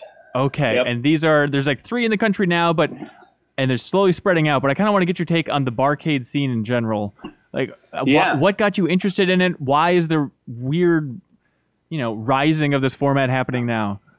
Yeah, I don't know. It's a surprise to me too. I mean, we opened the first one probably 5 years ago, and we just kind of did it as a supplement to our music venue in Des Moines. We wanted something that people could go to before and after shows, but we kind of thought it would go really well with our music going crowd. But it kind of turned out that we realized that it works for everyone. Everyone in our age range kind of has that like nostalgia for their teenage arcade experience. And so it was bigger than we ever thought it would be, which is why we, expanded to Kansas City and Minneapolis and even now Milwaukee and St. Louis right now. Yeah, that's the craziest thing is just going to Updown in our Minneapolis series where Game Informer's located is just like the mix of people that are there. It is like that hardcore old school arcade crowd that are mingling with like not 19-year-olds, I guess 21-year-olds from Uptown in Minneapolis. It's just like, I don't know what this demographic is. It's all over the map, but everyone's having a good time. It's confusing. Right. And where did the 21-year-olds gain their interest in it? I never really kind of understood that part of it, but. Is it ever frustrating walking through a barcade and just seeing people gravitating to the wrong machines? Or are you ever like, maybe this is just from the Game Informer crowd, but I think there's that definitely situations where it's like, you're on the crappiest game just because you recognize like the license is connected to, like, just go over here, play a good game for Christ's sake. Oh, I don't know. I probably do that myself. I like kitsch, I like the kitschiness of it sometimes, and I'll go play like the Aerosmith game for a really long time, Right. It's a terrible game, but it's so cheesy that I'll kind of be drawn to it. But so no, I don't judge. Okay. Everybody has their own. All right, that's fair. Is it tough to get functional arcade cabinets in the year 2018? Man, I think maybe it is getting easier for us because at this point people kind of recognize that we are always in the market. So anytime anybody's trying to sell anything, it's like, hey, Josh, will you buy out my entire warehouse? But with this resurgence, there's definitely a price increase that's happened over the years for sure. Oh, really? Just because of the Barcade scene alone? Yeah, I think so. I think that's been a big player in it. Yeah. And you guys have to become experts on repairing these things as well? Yeah, we're getting better. We find people, we outsource, we train in staff. I've had people come and do training sessions for my staff. We work with Paradise Arcades there in Minneapolis quite a bit, and we send a lot of stuff their way, and they kind of help us keep ahead of it a little bit. When we first opened, it was definitely something we struggled with quite a bit. Yeah. But yeah, I mean, it's tough. I mean, there's not really a market for that trade anymore. Nobody is really fixing tube TVs anymore. In the 80s, that was a job. It's not a job anymore. Right. But now it's going to be booming, and people across the country in colleges, you can just major in tube TV repair, cleaning beer gunk out of buttons, really everything you need to keep these barcades in top shape. Yeah, that's the easy part. I think we all had to clean enough N64 controllers on growing up that we got that one down pretty well. Yeah. It's more the tube TVs and things like that. Yeah. One beef I have with you guys at Up Down specifically. Let's hear it. All right. N64, everybody loves a good Mario Kart. I understand why you got that console hooked up. Sure. But from a distance, when you walk in and see Smash Brothers, it's very exciting. Yep. I don't know. For me, and I think for the certain gaming crowd, walking up and realizing 64 Smash, why not have Melee in there? Just objectively a better game in every way. Okay. Time period, I think. We're trying to be true to a period, I guess. I don't know. Okay, so I can't see a movie ever playing in Up Down that's ever past 2001 that's just right out? It'd be hard, probably. I'm trying to think of the exception, and I don't know it. Yeah. Okay, but as maybe the barcades age, maybe they'll get some older games in there eventually. And it's fine if you stop at that generation. We just want Melee in the bars, man. I don't know. I thought about it, but it seems like the younger generation is kind of grabbed a hold of it. So maybe we just are a museum of sorts for that time period. I guess so, yeah. Okay, what about surprising trends you've seen? Are some machines more popular than you expected? Other machines less popular? What are your biggest money makers? What is just never touched at all? Sure. Well, you have to have the early 80s classics for sure, but they don't necessarily bring in a ton of token play, you know? Right. You can play forever on a quarter, right? I mean, we had Billy Mitchell come in and he wanted to play Donkey Kong, and we went to get him some tokens. He's like, well, I don't need one. And it's that's an extreme, obviously, but it kind of shows that you go and play Simpsons, you're going to just be throwing quarters in it the whole time. Right. So I don't think it's anything's not getting played. It's just sometimes some games just take more money to play, I think. But okay, so you just want to stock all your barcades with brawlers? Is that the businessman within you? No, I don't. Okay. I like the look of the older games, and people, you can't walk in and not have those. People would instantly write you off, I think. Yeah, I guess so. Are you sure Billy Mitchell didn't just pocket that token and just walk out the door so he didn't have to prove that he doesn't actually really know how to play Donkey Kong that well? Yeah, maybe. I don't know. I wasn't there that day. Okay. Yeah. All right. Yeah, full of holes for sure. Any other surprises along the way? Big, shocking reactions you've seen throughout the years of running this stuff? The Killer Queen craze has been crazy. That's exactly it. I fought it forever. So big, the owner, Josh DeBonis, was getting a hold of me, trying to sell me on it, and it's so big. It is new. I mean, it plays old, but it is new. I didn't know if it fit the archetype of what we were doing. Yeah. And but he broke me down, and I mean, he's a buddy now. We talk all the time, but it really is a crazy following. For sure. How did he convince you? Was he just showing you stats of or videos of people in other barcades just going nuts for that thing? I think he used Logan Arcade a lot. Was his kind of that was the prototype for somebody doing it right, and showing me videos, and I mean, I really don't care that much about gameplay numbers. I really just want people to be having a good time. Yeah.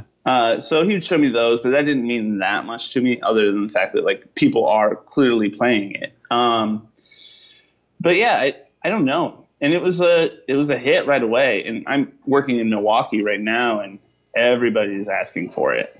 Half the questions I get are about, are you going to have it? And I think proximity to Chicago is part of the reason for that. But yeah, definitely something we have to have now. Like, people expect it from us. So. Yeah, and it's a good example of just like getting a little bit maybe too much in your own head about like, well, it's like a retro arcade. We can't have a new arcade machine, but it's like, man, just people want to bang on buttons and have a good time with friends. Like anything you can put in that place to help out with that, it's a good. And it's like, you need 10 people to play. That was kind of daunting. The fact that we would need 10 people to play the game, but it hasn't proven to be that hard to do. And well, I mean, the only other thing that I think that we weren't really prepared for is the one-on-one fighting games. I didn't really know that they had such a following. Like, I know that everybody loves them, but there's like cohort groups of people that will come out together to play against each other, and then they're critiquing your joysticks and like things of that nature. I mean, they are hardcore.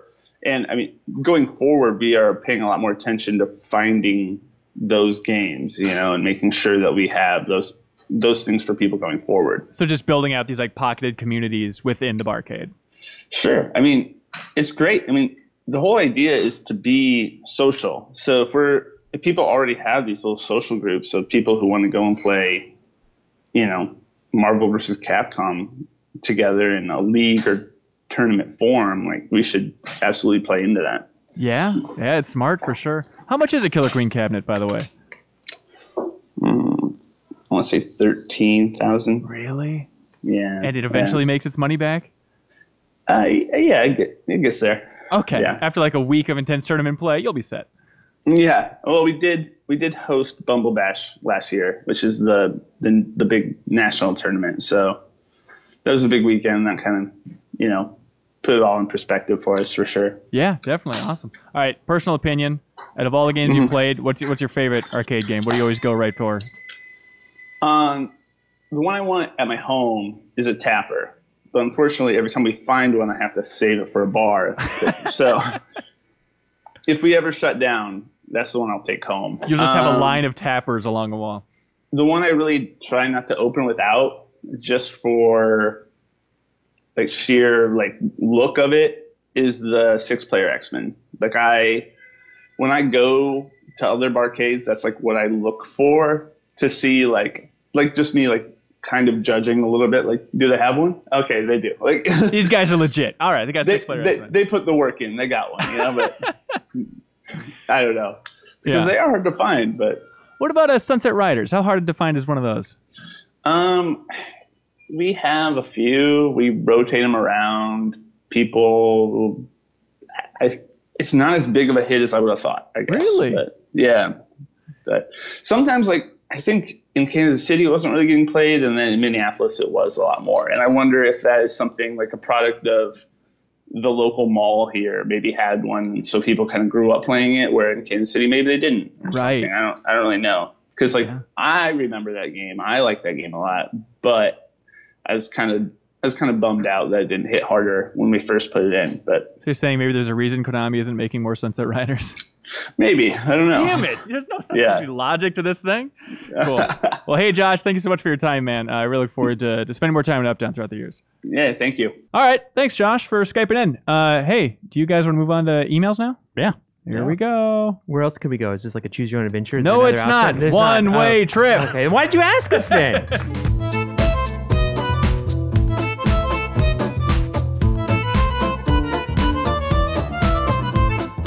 And welcome back to the Game Informer Show. Everybody's still here. We have some emails. And hey, we're not done talking about arcades yet. As long as everybody's down for that, we have a couple arcade-themed questions here. So, podcast@GameInformer.com. People wrote in with news stories for us to cover, questions, dares, little games for us to play, everything under the sun. They send it into podcast@GameInformer.com. We're going to choose our absolute favorite email of the week and put them up on the big board as an official friend of the show. It's not a big board. That's right. Okay, first email comes from Nick in Marietta, Georgia. It says, all right. You're given a large amount of money to revitalize the arcade scene. what would you do to get people out of their homes and back into arcades?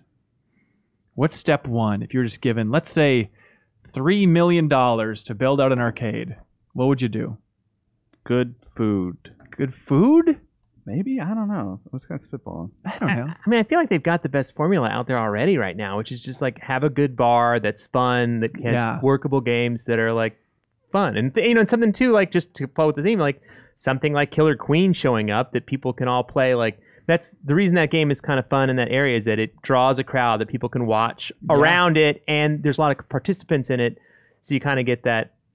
I mean, it creates a lot more competition, I think, than a lot of the older games do. Yeah, for sure. So just lining it with like old fighting games, like it might seem great in theory, but I don't know if people are really going to be diving in a big way. Yeah, I mean, I think that's part of it. I know I definitely see people do other things like they do like Mario Kart tournaments and other kind of tournaments there. I mean, I feel like I think it's going in the right way. I don't know that I could like solve it.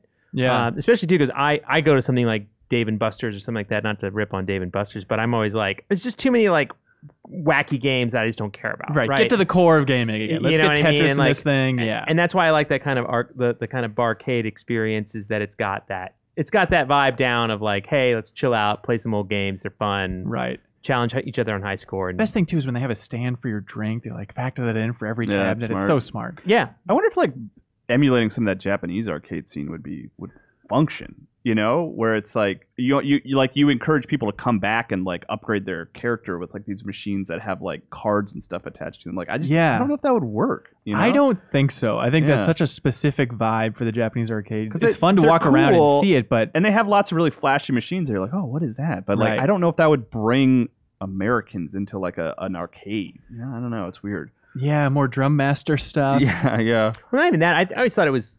I mean, I was always jealous a little bit, like that our fighting game scene was all standing and they had all those sit-down cabinets, and you wouldn't even have to like sit shoulder to shoulder with someone. You could fight someone on the other side. You never even have to see them. It's very weird. And so, that was a different vibe. But I mean, there's also the fact that like everybody in there was like smoking and drinking and playing Street Fighter all at once. You know what I mean? It was a lot to take in, you know? But I mean, it's a different vibe. Do you know what I mean? It's totally. And I don't know if that's a vibe that would like work here. Well, I feel like that's the solution to the problem for like carving out a unique space, is just to make the Japanese arcade and try and replicate that Japanese scene as much as possible. Just have a bunch of import stuff. I feel like there'd be a curiosity multi-level angle. Kind of. Sure, yeah, stack it high. Building. Yeah, but it's curious. I think the reason why people go to the arcades and they play those old games is that even I know. We brought it up earlier that the old timers were there when it happened, kind of thing. But I do see people still appreciate Pac Man. People still appreciate those classics have really truly become classics, and they're welcoming, right? And they can play those. Whereas you start to get a bunch of games that are harder or just even like less welcoming. You're not going to make like I think a less successful arcade. Than that, but who knows? Make them all free and the drink's free. Everybody will go. Hang on. I'm interested. I would do something completely different. I'd go back to Ralph Bear and Chuck E. Cheese. I'd have animatronics everywhere. Smart. It's a nightmare. It's like a nightmare. Everywhere. Yeah. Like you just walk in and it's overwhelming, just like crushing you. Popping out of secret doors. Yeah. Yeah. Like it's like the Jabba's palace of like animatronics. And then you'd walk out of there, you'd be like, that was nuts. And you'd be like, you got to go in there, man. You're right. And then I'll be like, $10. You want to see what's going on behind these doors? $10. You want to take some Instagram photos? $10. Exactly. Yeah, we'll scare the crap out of you. You're making a haunted house or an arcade? An arcade. What's the difference? Daniel Melman writes in and says, do you think that online modes in fighting games have brought back the appeal of playing against strangers in the arcade? What else do you think has been lost from the death of arcades? And can you think of any ways they can be brought back in ways that make sense in the modern gaming landscape? Is there anything that's missing from those old days that even in the barcade it doesn't feel quite right? Well, the stuff that's not there is things that we talked about earlier, which was that like I thought it was cool when arcades were pushing the limit. Yeah. Like when you were like, okay, here's what you have at home, or here's what you have here. I mean, now the limit's pushed on PCs essentially. Yeah. I wonder if that rarely, very rarely, where it'd be like monthly in the arcade, everybody trying to outdo each other. Yeah. I don't know if that's just because of the time and the technology or what other things have come into it, but people were making custom chips, custom sets, and custom technology to create games that were pushing the limits. And like arcades, they push the limits of like having odd controls or like I'm I'm bowling and then it goes into a screen or whatever. I mean, like all kinds of like novelty type things, but there's not that like true push of like trying to make the greatest game you've ever seen. You know what I mean? It's a little bit different, but I wonder if the corollary now would be like those full VR immersion things, where it's like, okay, you're in. What is that Star Wars one called, Reiner? Remember, it's like the structure battle pod. Yeah. No, not even that one. The one where you have like the full VR unit. They have the Ghostbusters one as well. Coming to the Mall of America now. Yeah, and you can actually roam around the moving space with the full VR or something. Yeah, where it's like, here's an experience that you can never have at home. Yeah, which was which way we're saying was the charm of the original. Exactly. Arcades, yeah. The other thing I would say, just on a game design standpoint, is designing something that's fun and rewarding, but is over in a couple of minutes. Like, I think that's kind of lost a little bit in the gaming landscape. Everybody's trying to create something you buy for $10, $20, and you get a lot of value out of it. Right. Or more, $60. It's the opposite of a living game. Yeah. I mean, you don't really have... You get evolutions of the classics, like Pac Man Championship, stuff like that, but you don't see people... Yeah, I think a lot of times those like shorter experiences are things that they're trying to do on the mobile space. Do you know what I mean? With like a free-to-pay model to some degree, or finding another way that's like approach those things. So they've actually even, I think...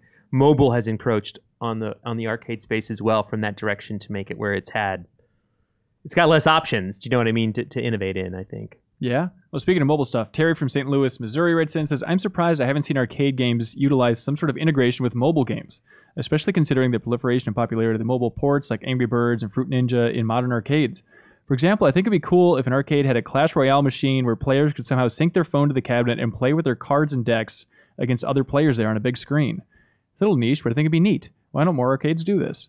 That'd be awesome. That's a great really cool idea. Yeah, I mean, come in, plug your phone in. Yeah, that'd be cool. I mean, that's just a dock and it displays. Yeah, I mean, that's the charm of Japanese arcades, right? A lot of times is that like you do have continuing progress, and you have like cards and stuff that you scan and collect. That like like Initial D, that racing game. I remember you would have a card that would like save your progress, and you could come back and keep playing and stuff like that. But this is different. This would be like, this is the game that on the go or at home on a console, you're playing a lot, and then for a tournament you could go and just like plug it in. That would be cool. Yeah, but people, they do have like those like meeting spaces and that, and like in Hearthstone and things like that, where you can go and like have an event where everyone can go and play. You know, but this could be anything.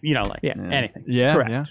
Yeah. Chuck from Gorham, Maine. I think it's Maine. What is your favorite arcade game, classic or present, that uses the roller ball? Something we haven't talked about yet. Yeah. Centipede or Missile Command. Yeah. Marble Madness is a classic, but that game is hard. Is it? But that's like just like feather touch. Like, oh man, that game. Stay on the ledge. Was Crystal Castles that also one of those two? But yeah, I mean, like I loved Centipede was my favorite. I think. Out of all those, it just feels so unique. God, even Golden Tee. As it's much as I don't like those games, it's just fun. Yeah. Have you played Black Emperor? That like motorcycle game. You basically, it's like, if you can imagine a mouse scroll wheel, but like large, and you have a button to accelerate, and then you use that wheel to kind of navigate on a road, and it's like super high speed. It's really cool. I played that. Yeah, I like that. That's another new one, right? I think that's a modern one. Yeah. Okay. And it's different than a roller ball because it's more like a mouse wheel, but it's really cool, and you have like really detailed controls, and like it's really fast, and it's cool. I like that game a lot. To your point, though, I do think like Golden Tee is like one of those games that none of us put on our list, and I don't really love the game, but it's a phenomenon in the arcade. Mm-hmm. Another one too is like the Deer Hunter, Buck Hunter. You know, that's another thing that's just been a phenomenon that like you see people playing it all the time. Now they have like zombies and crap in there. Yeah, I mean, nonsense. Like, when arcades died, those two games survived. Yeah, they were staples in every bar. Yeah, and now they're not cool anymore, so they aren't let into the barcade scene. I don't know. I still see them in regular bars though. I still see like true. Just like see trivia. There'll be like a screen that has like the latest trivia rankings. I'll see the like Golden Tee rankings on another TV for like that bar, and like but those Deer Hunter games now are crazy because it's like, do you want to hunt deer or do you want to go on a zombie adventure? Yeah. It's like, what? We have zombie lions now, but it's still called Buck Hunter. I don't know. Bob Buell from Union, New Jersey says, "Evening, gentlemen. Evening. What triggers in the world hit that certain arcade nostalgia part of your brain and instantly bring you back to your old arcade gaming memory? Could be sound effects, certain song from the era, specific people you used to play with. Leo piping in the sound effects through our headphones. For me, it sounds weird, I know, but the smell of an indoor hotel pool and that chlorine smell always reminds me of a small arcade game room in a hotel down the shore I went to a lot as a kid. That's great. I spent too many hours in that room, drying off from the water, playing Miss Pac Man, Mortal Kombat 2, and watching the attract screen for Dragon's Lair when I ran out of quarters. So he can't smell chlorine without it bringing him back. That's amazing. Do you guys have anything like that? It's the sound. I mean, roller rinks were definitely a thing back in the day. I mean, like you wouldn't see like a roller rink and you knew it had an arcade. If there was a roller rink, it had an arcade. Right. They were inseparable. For sure. I do think watching attract screens also, like it's different because it's not really like a specific sound or smell or taste or whatever, maybe connected to pizza or something. But yeah, just like I remember getting super excited to just watch like the attract screens for like Marvel vs. Capcom. Yeah. I remember seeing a Mega Man silhouette like fly by in that opening, and I was like, what? Wait, what? There's a Mega Man's in this for 25 cents. You could find out if Mega Man's in that game, but I understand it's tough. No, I'm totally with you. We've probably spent hundreds of hours in our lives just watching dumb attractions. Yeah. It's such a waste. I mean, and there's I have, at least in my brain, I have a ton of their a lot of their songs are in my head. You know what I mean? Like Pac Man, Miss Pac Man. I mean, all those things have sounds that go with them that are easy, I think, for me at least, to trigger. I have a really stupid, weird, strange one, but at that at Games Lake where I played too many arcade games, like there was a rubber mat that basically was like the entrance to the arcade. And so you'd run out of the lake and then stand on this rubber mat with, I don't know, the equivalent is like, think of like a cool rubber mat at like the airport or something, but just having like your bare feet on this rubber mat, it just reminds me of being excited about Sunset Riders to a stupid degree, to the point that I want to buy one and then put it out if I ever get an arcade cabinet, you know? I have a weird one too, that whenever, this is going to be really weird, but in my hometown, the river that was there, they used that to film the original Piranha there, which was like a big deal for our town, right? Okay. And I worked at this place. It was like the worst amusement park in the whole world. Really, literally, like the worst amusement park ever. Ocarina Springs. It's not there anymore. But they filmed Piranha there, and they had like a gift shop at the very, very end of the kind of area, and they had arcade there. And I played this like deep sea game or whatever. And for some strange reason, whenever I see like, you know, Sharknado or any like kind of like any kind of like deadly fish movie, it brings me back to that arcade and this like little Pirates Cove at the end of the worst amusement park ever. And so that's another weird like trigger, is just all those weird movies. For me, it's the sound of pinball machines. Oh yeah. Just like the ball bouncing around, the bumpers going crazy. Just those sounds are so iconic. Well, then you'll love Josh Carmel from Long Island, New York. He says, hey, GI refers. Hello. In light of recent talks about arcade machines, what are all your favorite pinball machines? I remember playing on a Super Mario Brothers 3 one at my old arcade when I was little, and I loved it. Do you guys have a favorite pinball game of all time? I mean, Addams Family, Twilight Zone. Yeah. I mean, those are the ones that kind of killed the industry because they were so good that no one else played anything else. Yeah. I have a couple weird ones. I always liked Teed Off. Gottlieb one. It was a golf game. I don't know why I liked sports in my pinball games, but it had like an annoying gopher. I mean, it was kind of a little bit of take, I think, off like Caddyshack to some degree. It was weird. like kind of a bad, but it was a fun game that I felt had like good skill shots. It was also I just was one that I had a lot of exposure to and got good at, so I always really liked Teed Off. And one of the games I liked that was not even really, it was an odd pinball game that I really liked. And this is not saying it's my favorite ever, but Capcom had this game called Flipper Football, which is always weird to say that Capcom made like pinball games, which they didn't do for very long. But Flipper Football was essentially, you know, football, soccer, American soccer, that you played. And so you had to like basically through a series of ramps, shoot the pinball up to eventually to get a chance to shoot at the goal. That was at the far end, like at the top of the field. Okay. So it was not classic pinball per se, but I really enjoyed that game a lot. Yeah. You could play multiple players, so you could kind of like score and keep track that way. So it wasn't that you got like 1 billion points. It was that like, you know, 3-1, whatever. It was more like a soccer game. And I actually really liked that game. And I look for it. I never see it, but Yeah. Flipper Football is one that I like. And, Come on, Zen Pinball. Just make that deal with Capcom. Get it out there. Do something, guys. Capcom's not doing anything with it. Yeah, Josh from Gardner, Kansas. He says, hey, yo, informants. There have been plenty of gameplay myths over the years. We're free from the arcade stuff forever. No more. Out of that headspace completely. Leo, so help me God if you play those sound effects one more time. Okay. Anyways, he says there have been plenty of gameplay myths over the years. Who doesn't remember the rumors of nude codes and whatnot? Yep. My personal favorite was in Chrono Cross. There was a river or waterfall at the top of the map that supposedly you could bypass, and when you did, it would take you to the original map of Chrono Trigger. That's not true. So my question is, do you have any gameplay myths you loved, either for you wanting them to be real or how insanely dumb they were in the first place? Sonic and Tails in Smash Brothers Melee. Oh, really? Yeah, because there are two. The way the character select screen is set up, there's two squares at the bottom right and bottom left. And I think it was an EGM April Fool's prank that that said that they were unlockable and they had mocked up something, and I was like, it makes sense. It makes sense. You basically got fished in by their version of Game and all the time. Essentially. Yeah. Every year, they had one for a while because there was still when Wind Waker. People were still upset that Wind Waker didn't have like the traditional or looked cartoony, and so they're one year they had like, if you pre-order Twilight Princess, you'll get a remake of Wind Waker with a realistic graphic. Stupid. And I was like, that's a pretty good idea. That's gonna get people to pre-order. And then like just a little bit later, I was like, wait a second, that is absurd, dude. I felt that is absolutely ridiculous. I remember it was like GameSpot ran a story. I didn't even realize it was April 1st. Where they're like, Final Fantasy VII's coming to the DS. And I remember like calling up my buddies like, oh man, we get to play Final Fantasy VII on the DS. I don't know how they're going to do this scene or this scene. I don't know if the graphics can support it. It's like, oh yeah, of course, just complete nonsense. But in terms of like just dumb rumors, for me, like peak Pokemon, it was just crazy the amount of rumors that were going around. The simple stuff of like every time the Pokeball is thrown out, you hold B and up. I still reflexively do that. It's so stupid.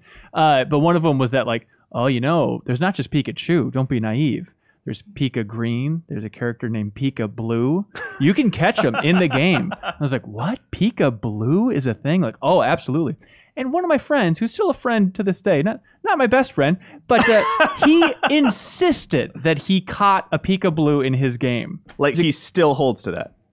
I have not asked him probably in like 10 years, but I still believe he would go to the mat over this. And he's like, oh, I deleted my save though before I showed it to anybody. You still believe that he believes that that's right. That's made right. Up Pokemon. That's and I hilarious. think what it was is I think it was in Red Japan. versus Blue thing? No. Okay. I think in Japan, Meryl had been shown, who's kind of like an aquatic Pikachu. Yeah. And then somehow that filters through this weird rumor mill to say that there is a weird water version of Pikachu. Well, not to go too deep into Pokemon stuff, but like the accidental genius of Mew is crazy because like it was this last second Pokemon that was added. Some people found it with a glitch. Yeah. And then some people could, if you won a contest, you could mail your cartridge off and they would put Mew on there for you. And so there was just enough truth behind it, but also enough falsity where it's like you couldn't get it without breaking the game. So it was that's why those rumors were rampant because there was one that was true, right? Which is insane. Well, it's same with like the missing number in Pokemon. Yeah. Where it's just, I've seen some weird stuff in this game. Like I had a party member that was just a glitch. Like anything can happen in this world because of that stuff. I mean, there's this one rumor that I heard that like people play Pokemon Go. I still don't believe it, but that's a shred of evidence. I heard there was like something in Chicago. Yeah, but there's just no I evidence. don't know. It was just a flash mob. How was that Clash Royale game you were just? Oh, was that fun? How dare you? How dare you attack our dear leader's Clash Royale obsession?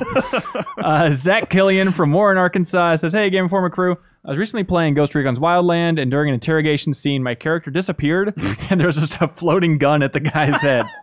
My roommate and I had a good laugh about that. My question to you all is, what's the funniest glitch you've ever seen in a video game? I had when I was playing Grid 2, this racing game. I had a bunch of friends over. We were doing kind of a gaming day, so we had a bunch of TVs set up. And this is when we were all going after like achievements in Xbox games.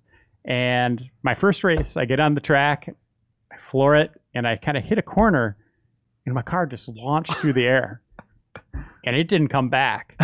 But some of the achievements were like for driving like over time, like numbers of miles. Oh, weird. So like all of a sudden, like I'm like, is my car coming back? And it's just I'm looking at a blank road, just straight road, nothing there. And all of a sudden, like, boop boop, travel 15 miles. Boop awesome. boop. So we're like, should we go get lunch and then come back?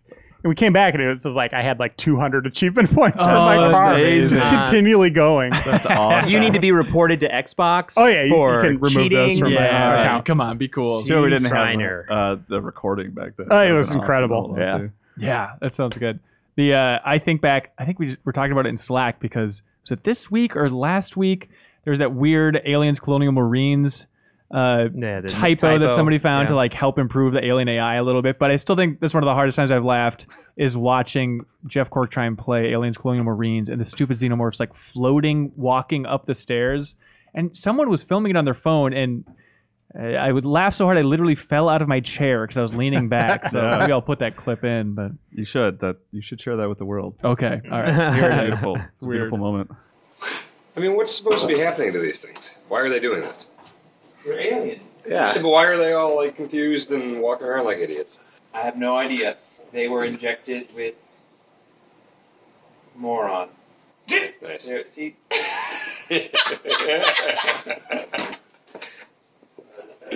oh, come on, do it.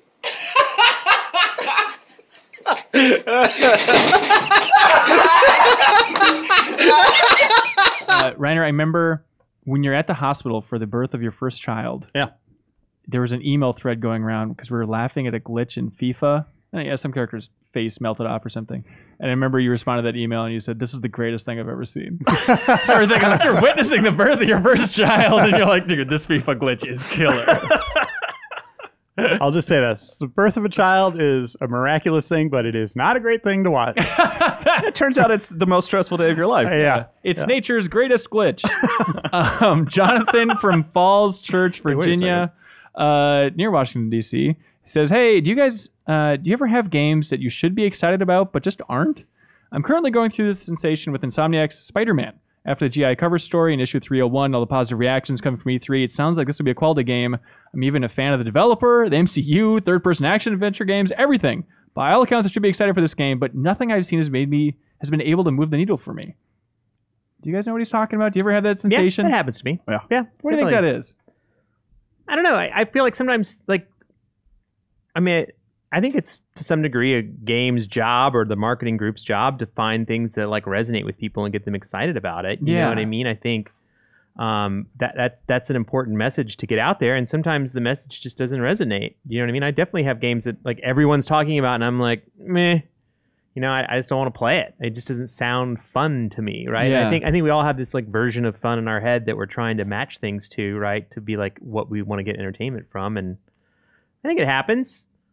It happens. I don't think it's a weird feeling, you know? I feel like I kind of have that with Red Dead 2, where as much as I love the original Red Dead, I don't think any trailer has really gotten me tangibly excited. It's like I see it, it's like, oh, it's going to look nice, but I'm not like excited to jump into that world or meet those characters really yet, I guess. I'm totally with you on that, and I think it will benefit the game when it comes out. I think you're right. Like, for sure. Because I kind of had that with Metal Gear Solid 5, similarly, where I was like, for some reason, I wasn't excited about it. And then I was literally like, Joe, I think the review embargo lifted like late the night before, the 2 days before the game came out. Yeah. And I remember proofing his review and seeing the high score that he gave it. And then at that moment, it became like, oh, this is a tangible thing that's coming in a couple days. I'm going to be spending a lot of time with it. And all of a sudden, it was like, oh my God, that's Metal Gear Solid 5 is like 2 days away. And I think that's going to happen to me with Red Dead. You're as well, probably where right. like now I'm not really super excited about it, but like just a couple days before it comes out, it's like the dam's gonna break. Yeah, well, that happens to me you know? sometimes too with like a movie or something too, where I'll be like, Yeah. and it actually helps when you go like, like this looks stupid, and you just ignore everything about it, and then you go and you kind of get that like, you know, clean version of it. You know what I mean? Where you like don't have anything like kind of tainting your view before you get in. So it can work both ways as far as like either you're not playing it or going in and enjoying it more. Yeah. And Reiner, you're just excited for everything all the time? Usually, Kinda yeah. is. Yeah, he usually I is. guess the one that people like those N+ Meat Boy style of games, every once in a while I'll look at those and they're like, oh my God, it looks awesome. I'm like, just got running, decide. So just like simple 2D platformers Yeah, never do it for you? It's just like, all right, whatever. Okay. Or those like really challenging ones. I'm like, Did you hit play the button Celeste at the right this year? time. Yeah, I liked it a lot. But that has like, that was more of an adventure you're on, right? Sure. A little more context there. Here's a question for you, Andy. Georgie Inohosa from Tempe, Arizona. Perfect. Just wondering, do you think they're ever going to add bots to World of Warcraft for raiding? Because he's saying every other Blizzard game has bots. What's wrong with World of Warcraft? Why don't they do it? I mean, I think it goes against the core of what they want, which is a massively multiplayer online game, which is like you having to fill in those spots and find people. And you know, I think a lot of games, Destiny, WoW, other games, they want you to have the occasional run-in where you need someone to fill in a spot that creates a friendship or like a team member that lasts. I mean, I definitely have people I play with now that I met through like a friend of a friend who's like, we need another dude. Can you come do this? And you're like, yeah, sure, I'll come, you know, do. And you're like, oh, these guys are pretty cool. Like, I'll hang out with y'all. It's cool, right? Sure. You know what I mean? I think they want to encourage that. I feel that's the draw of the game. And so putting bots in I think goes against that fundamental, you know, gameplay mechanic or draw to the community for World of Warcraft. Here's a myth. What if there already are bots? Chandler Miller writes in and says, hey, how big are the Rocket League cars? Are they like normal car size or little RC cars or somewhere in between? What do you think? By the way, this shouldn't be question of the week, so I'm not telling you where I'm from. Okay, that's fair. RC. I think so too. I think they're small. We actually asked the director of the game, if you Google Game Informer Rocket League lore, we like right when that game came out, I asked the director all of these dorky things about what they can say about like who's in the crowd, what are those like bouncing colorful balls in the crowd, what's happening, and he was like, oh, we got to be cagey, the team will kill me if I reveal anything. And then at that point I even asked him, can you confirm that Rocket League takes place on Earth? And he says, actually, I can't confirm that. No. So nothing is confirmed in the world of Rocket League. That's Rocket League 2 is going to dive into the lore, I think. Do they have answer to those questions, you think? Or do you think they don't? I bet that's like fun in-office water cooler talk of like, what is happening in this world? I mean, my version in my head is that they're real. That they're large. They're people not driving those cars. They are. You see the city outside. Cars. Yeah, you see the cities that's outside. my version. Yeah, you're right. There are the cities. Yeah. That's totally true. I mean, it's a lot cooler sport if it's like closer to monster truck. You know what I mean? Than it is to like RC cars running into each other. Who cares? Yeah, who cares? Ant-Man and the Wasp. Justin from Austin says, "Hey, I just want to point out that for the first time ever, this is the generation of consoles where the spines of all three parties' physical game boxes are appropriately colored red, blue, and green." Hey, for the respective companies. But that got me thinking about like, well, PlayStation hasn't been blue. It wasn't blue. They were black. Well, yeah, but just like, you know, you think of like the defining color of all these systems. Like, sure, Nintendo, you'll go with red for Mario, you know? Xbox, obviously green for branding. PlayStation, though, like, when did it become... It's the buttons. It's, you know, the colored buttons have been the same since day one. Yeah, but they've been blue a long time, well, though. PlayStation 2, like boot up screen? The PS2 logo was blue. That's, okay. Right? Yeah, so probably since PS2 on, they've identified as blue being the PlayStation color. It was kind of rainbow colored on PS1. Right. Yeah. So I think, when I think PlayStation and blue in those colors, I see the PS2 logo, that sort of, you know, that angular sort of text, that font. You know? There we go. Royan from West Java, Indonesia writes in and says, hey, since Microsoft announced it's acquiring 4 studios and building one AAA studio in Santa Monica, many threads pop up about what Sony and Nintendo have to do to compete. Like Sony must build another studio or acquire another studio like Quantic Dream, Supermassive Games, or even Insomniac Games. What do you think Sony or Nintendo has to do to compete with this? Nothing. Yeah? Stay the course. I mean, Microsoft's catching up, right? Well, are they? I mean, in theory, they have these 5 studios. Yeah. We'll see what that actually looks like at the launch of next gen, maybe. When they made that announcement, that was my first thought. It's like, oh, they're doing what I feel like Sony's been doing pretty well for a while, which is like having great internal studios. Although I didn't realize that they didn't own Quantic Dream. That Sony doesn't own Quantic Dream. Yeah, that's wild to me. Weird. I think he's wanted to sell to them, but I just think they haven't. They're just not buying any studios right now. I don't think. Yeah, where's the last studio that Sony bought? I mean, they've got a lot of games. I mean, business wise, I don't think there's any immediate. The Switch is doing great. You know, PlayStation's doing great. There's not like some immediate need for them to add those kind of business things to them. I mean, there's certainly a. Do I have advice of things that I'd want those companies to do? You know, I want Nintendo to make more games, right, and do some of those, like other license things, but I don't see any like immediate need. I mean, I think or Microsoft unfortunately lost a lot of its studio and lost a lot of ground, and they have to make it up, and that's what they're doing. So I don't think it puts immediate pressure on the other 2 parties involved. Not at all. Yeah. But what I would say is I would love if it did. Yeah, I would love if Microsoft, you know, I think that battle is best when it's raging, not when there's like a clear kind of like winner in that space. Like I want them to be competing to make the best first party games because that makes all the first party games better. So And Nintendo's always just does its own thing. I mean, Nintendo lives in its own world. There's just no way. I hate saying because it's such a cliche at this point, but it's so true. They live in their own world. But if there's anything they can do just to like make them stop making 3DS games at this point, that'd be great. Just to get those studios clean onto Switch. I'll talk to the president. We'll get this solved. We have Mario and Luigi games coming out in 2019 on 3DS. It's enough. But I mean, those games still sell. I guess. And there's 300 million 3DSs out there. Not a real number, but you get the idea. Yeah, I mean, why not? Their own game. Yeah. They're playing it. Fred writes in and says, howdy. On the last episode of the Game Informer show, the discussion on rapid-fire questions between Ben Reeves and Leo really got me thinking. It would be a fun segment to have them ask each other rapid-fire questions to determine who's on top during the next Extra Life.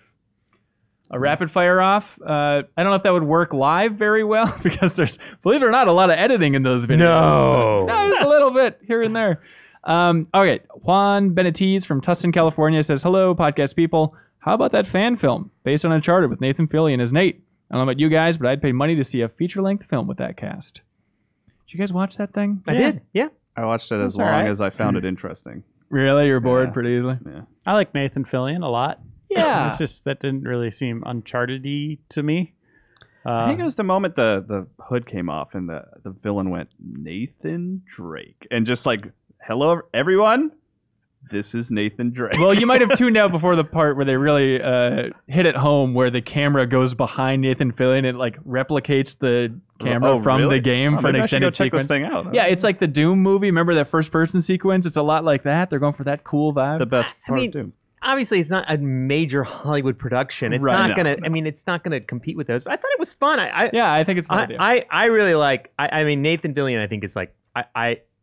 I don't know why. I really like him. I'm a big fan of his work. He's fun, like Castle, the things he does. I don't know why. I find he's got a good, like, kind of roguish charm. We all like Han Solo, therefore we like Nathan Fillion. Yeah. Well, Han Solo doesn't do the Han Solo anymore, so you gotta get what you get.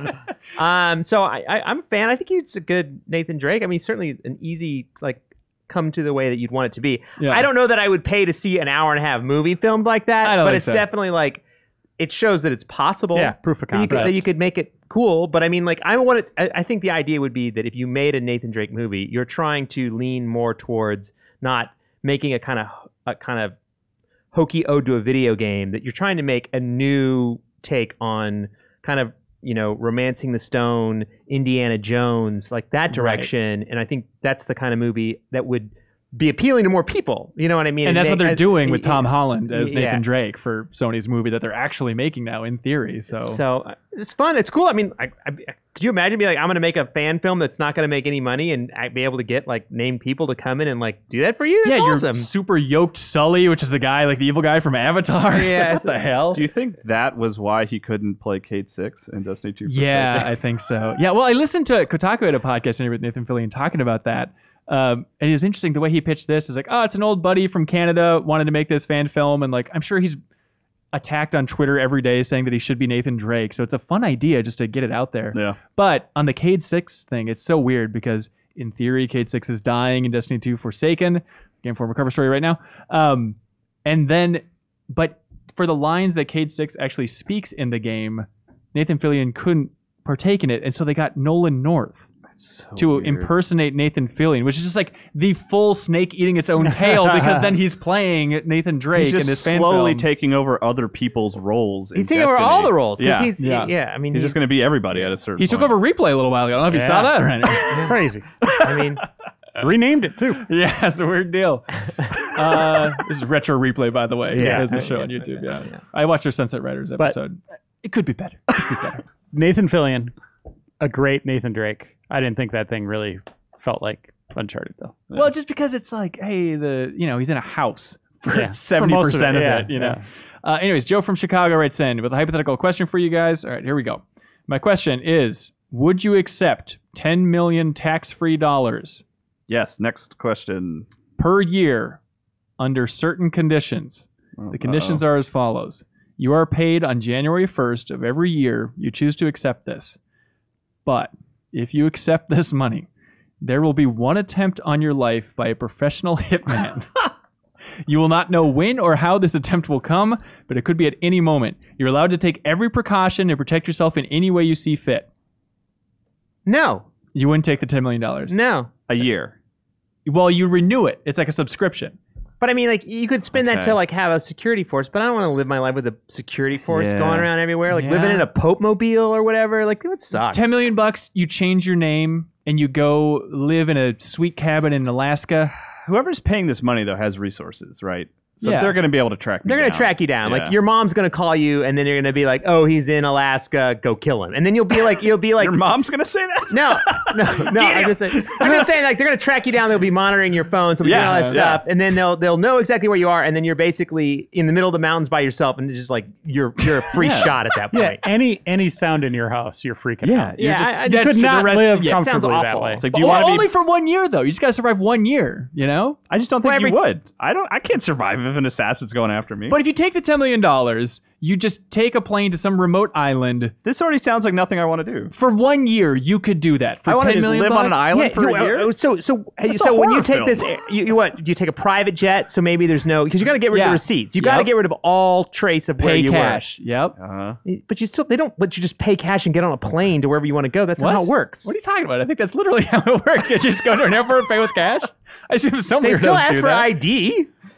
All right, sure, but I mean, not kind of sure. You're I not don't getting think an into the like. assassin's going to be able to find out where the airport sent me. Hey, This you have is not watched Leo. enough movies. Oh, I'm You sorry, definitely have not watched Leo enough in the movies. booth. Yes. This is Leo from the booth. You buy your own plane. You jump out of it Yeah, over a okay. random island. Hang on. With Leo, 99 you're right. other $10 million recipients? That's right. Okay. And Leo, you played a lot of Hitman missions. Is hold this on. any of them? It's all of them. Okay.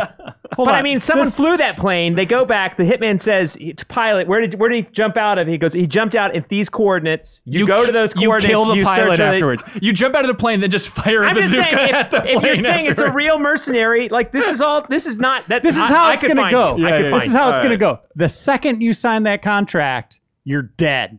Yeah. Oh, That the pen hitman is like, poison. there's just like a laser sight on the back of your head as you're signing that. Because you're not prepared because you don't have any money, and he's already ready. I mean, God, that would be you're such a basic- dick move from you're this hypothetical basically like, scenario. would you like to be paid $10 million to have crippling anxiety? Right. Is basically what you're doing. Right. Which I think Or the be answer killed. is no. But it's a 1 year window. I think you can do it in 1 year. Let's test you it. would immediately die. If any listeners out there have $10 million and no professional assassin, I'm listening. Please don't. I don't think that's a good call. Just so you know. Just Whatever, so you man. know. Whatever, man. Teach the wrong. So no, I think we're all no's except for you. You're a yes? Really? I am a yes. All right. I would love to do it. You're Okay. insane. Leo, do you have that wacky stuff queued up there? Okay, great. So here we go. Mark Lark from Surprise, Arizona. Surprise, my name's Mark Lark. Anyways, he says, I've got a pretty fun game for you. Hang on. Andy, do we have to cut the podcast because you're laughing too hard? We'll cut at any point because you're just consuming the mic with that laughter. I'm sure the listeners love that you mock their names when they send you I don't notes. think Mark Lark is his actual name. Anyways, Mark What Lark's if it got is? What if it is? Well, then he's Ben He's a Hansen. person. What if he's yeah, the I have the most assassin? boring name, so I can't I judge. know. It's Incidentally hired. hard to mock. Okay, Mark Lark, here we go. I've got a pretty fun game for y'all. Let's call it a whole bunch of gaming noise. All right. Attached are audio clips from games. These range from enemy noises, weapon attacks, special moves. The game is simple. Leo Vader will give a small hint and then play the sound effect. And the first person to buzz in and name the game gets a point. Leo, I have his cheat sheet, so I'll give the hint. So it's just between you guys because I saw And this buzz in already. by saying our names. Yes. Okay. All right. I Back think of the you guys box are going to be rules. pretty good at this. So first, just the test round. This is a layup. All right. The hint for this one, it's the 0-0 one, Leo. The hint is item. All right. Go for it, Leo. See if you guys can do it. Does it start with a Z? Incorrect. I'm sorry. And actually that's the sounds game, ladies and All gentlemen. right, thank you. Okay, here we I go. think it is. Hubert! It's specifically Ocarina, though, right? Isn't it? Oh, yeah. Good call, man. I think so. I'll go with Am I that. right? All I think right. you're right. I'll go Okay. with that. Number one. That's how game shows This is a work. great game show. Well, yeah, whatever. Alex Trebek is like, that sounds right. What do I look like? I'm You have a lot of confidence. Did Yeah, you say it in the form of a question? $500. All right, number one. The hint is this is an enemy. An enemy from a game. Number one. Kyle. Kyle. Dylan's Rolling Western. You high? No. That's what it sounds like. Anybody else? All I heard Do it was again? Yeah.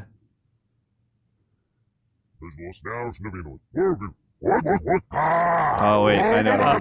Is that Andros? No. I do feel pretty stupid now. You should, Kyle. Wow, it sounds very familiar. I'm just not. It's weird not hearing it around any sound effects. Just like a clean take of it. Do you want me to tell you? Can I get one more guess? Is Andy giving up? Oh, is Andy giving up? I mean, I know the sound. I'm not able to place it. Sure. Truth. Yeah. So it's not coming to me. No. Kyle? Is it an elite from Halo? There we go. Oh, it is. Oh, there we go. All right. This is a currency. Number 2, currency. Oh, yeah. That one's easy. Yeah. Okay. Let's just move on. we don't I guess these are all over the map in terms of difficulty. Yeah. All right. The hint is this is a special. You just use the word special. Oh, I mean, it's Street Fighter. All right. There we go. There we go. But which one? Tetsuya is Ryu. All right. We'll take it. Weapon. Number 4.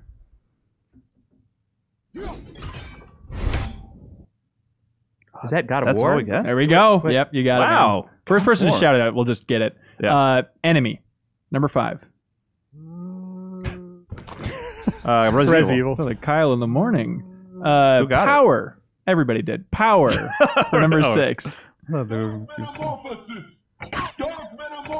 Castlevania Symphony of the Night. Wow. Way to go, Kyle.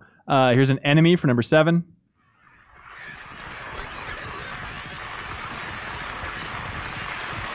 Wow. Is this Silent Hill? Kyle, good. Silent Hill 2. Silent Hill. Way to go, I was going to say, man. does Chewbacca shoot it? And then all of a sudden...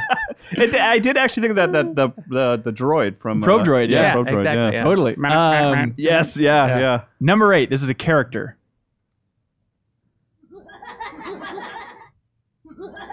It's the sound when he fires a special. Twisted Metal. There we go. Oh, nice. Well done, Sweet tooth. Reiner. Number 9. Mechanic. A mechanic.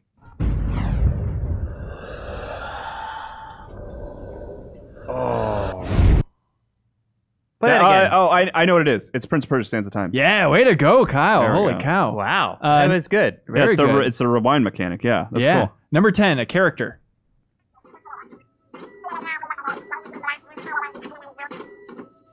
Oh God, I know this. It's very unique. Took my time. Is this the Xerox copier from Office Space? Yep, you got it. My favorite character from film history. my favorite video game character? It's not Katamari, but it's in that vein. Can we hear it A again? little bit. Is that can we hear it again? God, it's Color scheme wise. Splatoon. There we go. That's- Splatoon yeah. 2, technically. There All right. This is another special, number 11. It's good. Is it NBA Jam? Nope. Could be so many games. Yeah. It's like, I feel like that sound is like, it's like a casino sound. It's everywhere. Yeah. Is it Smash Brothers? No. Tony Hawk's Pro Skater. Oh, yeah. Yeah. Nice. Yeah. All right. This is the sound of a menu for number 12. Metal Gear Solid. There we go.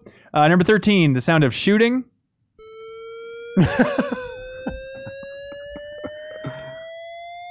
Baseball. Whoa. Missile Command? No. What a nightmare for your ears. No, it's a. It's the slide whistle. Old school. Mm, It's a missile flying in the air. Andy? I mean, it's a classic. I just can't think which one it is. I can't remember. I can't put it on. This is hard because it's a sound. I know, but I don't know where it's from. I don't Actually, remember. Andy got it right. It is a sound. Duck hunt. Duck hunt. Oh, Duck God. Hunt. Yeah, that was way off. Okay, number 14, the sound of fighting, apparently. Huh.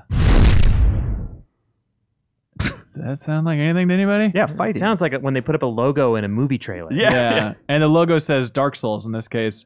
Oh God. Really? Yeah. Oh, God. Here we go. This is the All right. sound of an enemy.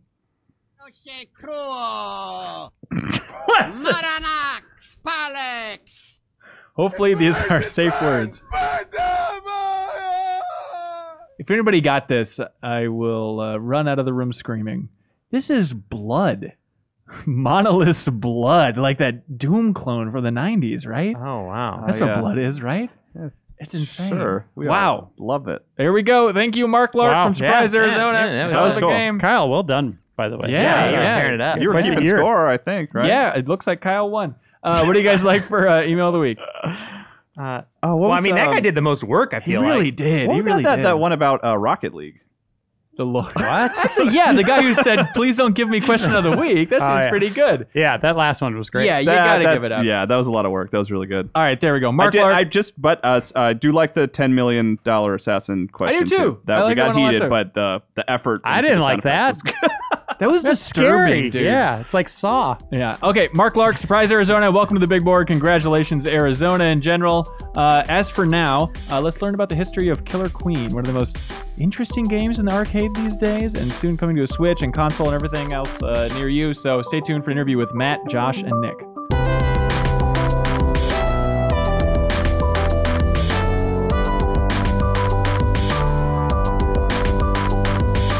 Matt, Josh, and Nick, welcome to the Game Informer Show, guys. Thank you. Yeah. Hey, thanks. Yeah, it's an honor to have y'all. Okay, let's try and break this down. All right, so Matt Tesh in the upper right, you're with Liquidbit, and so your company's doing Killer Queen Black, technically, right?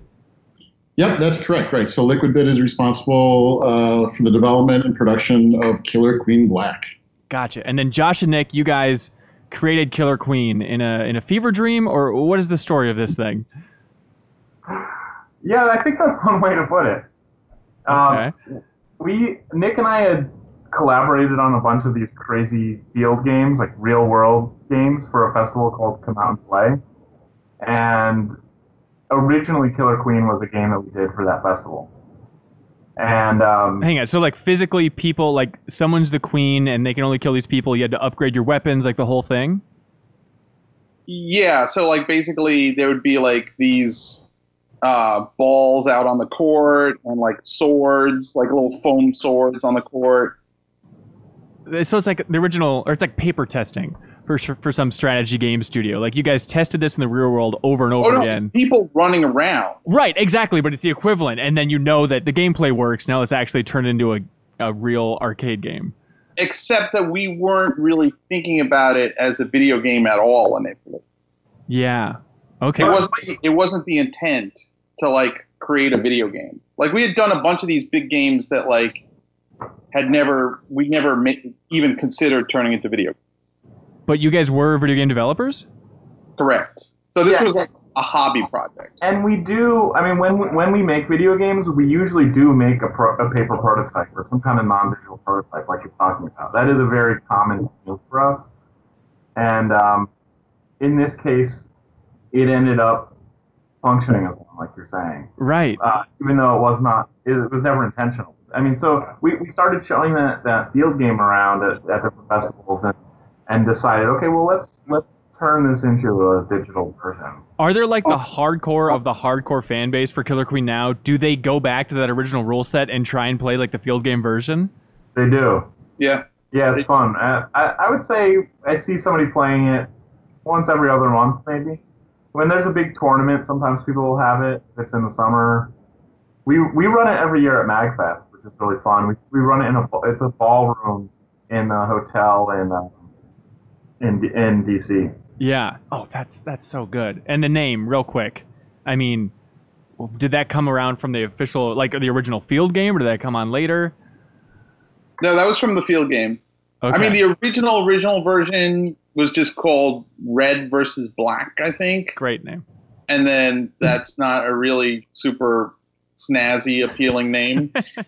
Sounds like very programmery. Uh-huh. But now, but the name just came so naturally. I remember we just said, like, once we solidified the rules, we said, well, we need a name, and I forget exactly how it came up, but one of us just said Killer Queen. We're like, yeah, that's it. It was so obvious, which is so funny because any other time we've been naming something, it's always such a struggle, you know. Oh yeah, I can't imagine. But now you're locked in, unfortunately, you're legally required to license the song for Killer Queen Black's release trailer, and that's going to cost a fortune. I mean, I don't know if that's even possible. We looked into it. What does that cost? Did you get a number? No, we did look into it, although the application that we filled out with Sony, I think our number was so low that it really wasn't worth their while. So, but yes, it would be awesome. We all agree. We should start a GoFundMe to license Queen. Yeah, that's an interesting tactic. All right, so people that are watching or listening to this that have never played Killer Queen, I feel like if we get bogged down in the rules, it's going to be an hour-long podcast. It's an interesting game to watch, and especially after a tutorial, then it becomes a fascinating game to watch and to play. But is there any basic overview, just genre that you can share? What's the elevator pitch for what Killer Queen is? I mean, it's been described as like Mario platformer meets StarCraft, I guess. Okay. Yeah, kind of like a Joust meets Dota. Yeah. Joust meets Dota, I think, is a great analogy too. Yeah. It doesn't. In many ways, it doesn't really look like a MOBA, but it actually plays like one in many ways. And of course, it's 5-on-5 for Killer Queen and 4-on-4 and Killer Queen Black. So that's obviously in common with MOBAs too. Yeah. All right. So let's keep walking through this history, right? So you guys decide to make this into an actual video game, and did you always have the arcade in mind, or how does it come about? No. So like our initial idea was that the game was basically unsellable.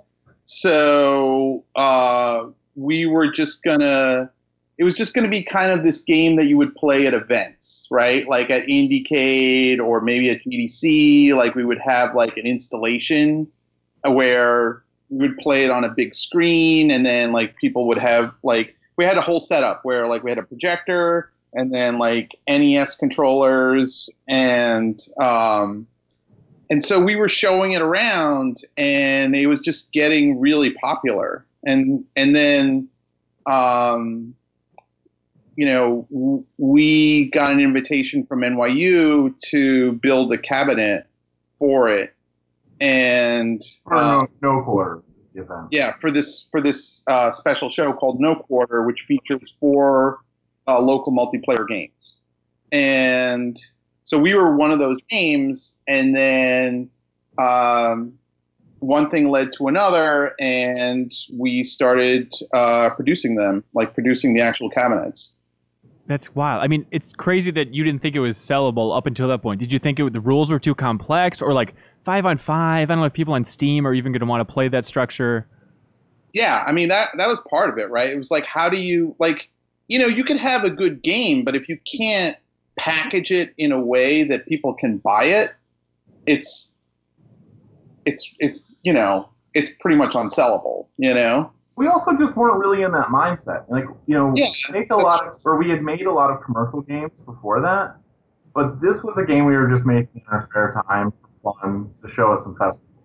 So we weren't thinking about it as a product. It was more of just, let's make a game we want to make. So then how does it gain steam? Like, when was the first indication for you guys that, hey, this thing has a weird groundswell of passion in arcades across the country here? Well, there was many moments when that happened, but the first one that really hit me was we showed it at this festival in London called Playing in Public. It was in this big theater, and there was just something magical about people playing it. And the game was very nascent at that point. It resembled what it is now, but it was a different game, but this simpler, rougher game.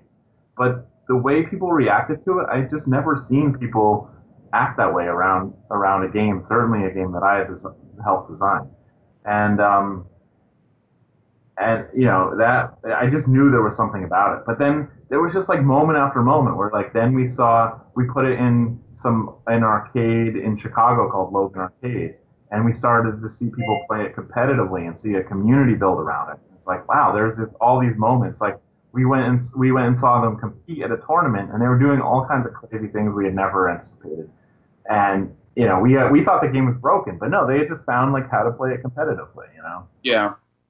Yeah, I mean, I think that was the big surprise for us, that people would actually want to play it on a regular basis and play it competitively. And I mean, that was like, and I don't think I think that we thought that we would put it into arcades and people would play it casually, like they'd play like Pac Man, Pac Man Battle Royale, or something, right?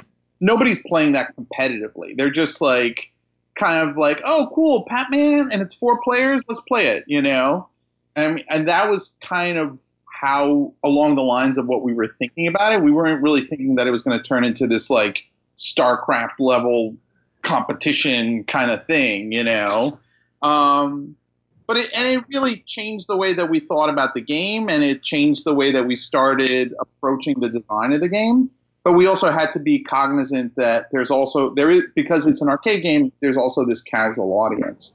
Yeah. So it's always been a balance. It's wild. I mean, Matt, what do you think it is about the gameplay that grabs people? Why this game to just rise in such a strange way? Because it's approachable, right? I mean, yeah. For everything that Josh and Nick just said, right? I mean, the second you walk up to the cabinet in the arcade, first off, you've got 10 people hooting and hollering, right? So you're kind of magnetically drawn there. And then you look at the gameplay and you're like, well, yeah, I've played Mario Brothers. I can platform. I can jump around, right? And then it's like, oh, I've played Joust, right? I understand how to flap. I understand what a height advantage is. And you slowly kind of start, understanding the broader rules and strategies, but you can still play on a very real level your very first game. But as you kind of keep progressing, you understand how deep the game is and all the different avenues and strategies that as a team you can go through and try to use to win. It becomes incredibly complex and interesting on a different level the more you play. I mean, that's what sucked me in. It was like the first time I walked up there, I had a beer in my hand. I'm like, all right, let's try this thing. And I think, like 3 hours later, I was just like, wow, like this game is so deep on so many different levels, but yet anyone can walk up and try it and slowly learn on the best practices from it. It's great. Yeah. And I've only played at Minneapolis, but I imagine it's like this across the country, but I was also just blown away by, it's a complex game in some ways. I mean, the higher level stuff, especially, but like people were so eager to teach newcomers. I mean, you just hear the training going on at all times in arcades across the country. People being like, okay, you're new? Okay, it's a little bit like Mario Brothers. All right, here's how it actually works. It's just crazy, this like friendly co-op focused community and that outreach. Like, have you guys, I noticed there's certain messages on the arcade cabinets. Like, what have you guys done to kind of foster and raise that community just in the way you're messaging stuff, even in the arcade cabinet itself? Well, I mean, one thing that we've tried to do is, like you'll notice in the attract screens, which, I mean, if you're just playing nonstop, you're never going to see, but like we try to feature the players in there. We try to like focus on like, this is a social game.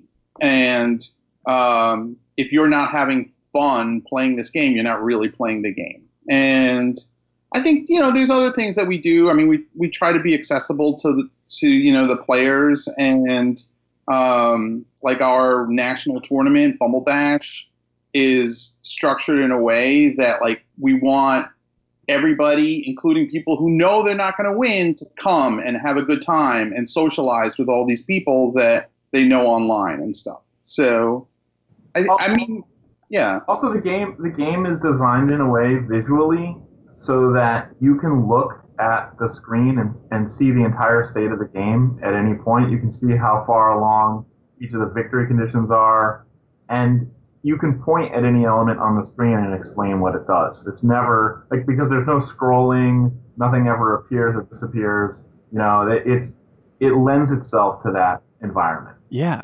So what's it like for you two then, just like seeing this fan base grow up and realize that, oh man, we have to keep making these arcade cabinets? Is it tough to keep up with demand, or what's that process like?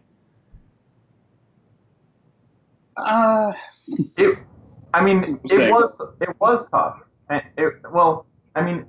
It's been a growing process. The thing that made it possible for us was, the very first one that we made, we built it by hand ourselves with some help. And that was just way too much work and really not our forte. Yeah. But we started working with a factory in Wisconsin called Fun Company, and they have been great to work with, and they helped us figure out that process, that manufacturing process. And then we also started working with Off Rails, which is a very large arcade company. Yeah. They do like a number of things, and they helped us really learn the arcade industry, because we had done all kinds of games before. We didn't know the arcade business at all, even though we loved playing arcade games. And so they taught us about a lot about that, and they were so helpful, and they continue to help us as far as like learning the ropes in that field. What was the biggest shocker, just from raw thrills? What did they teach you about the arcade industry you didn't expect? I don't know if we want to even say. Is it monetization, like that level of nonsense? No, well, actually, I think the most obvious thing to me is just how big the market still is. You know, we went into it thinking that arcades were not really, you know, alive any longer. You know, we thought it was a dead business, but it's not at all. It's still thriving in many ways, and we're seeing that our games are filling a new type of market, which is arcade bars and tech companies. Like those are places that need new games. That somebody like Raw Thrills, I think they have their own market, like family entertainment centers. They do great in that market, and that's who they're really catering to. But there's like this new elements popping up. Like these arcade bars are popping up everywhere, all around the country. We're constantly learning about new ones, and this type of game, this social type of game, works great there, right? You've got beer and people wanting to meet new people, the right age demographic for this type of game. Also, people with a high literacy in games. Yeah. They want to play something that's a little bit deeper than a lot of the classic arcade games that are available at these bars. I mean, along the same lines, I think one of the things that we discovered along the way here was that the people who actually own and operate the games, the arcade games, like there's definitely an old guard and a new guard. And the new guard grew up on Mario, grew up on like more modern arcade games, and they love games.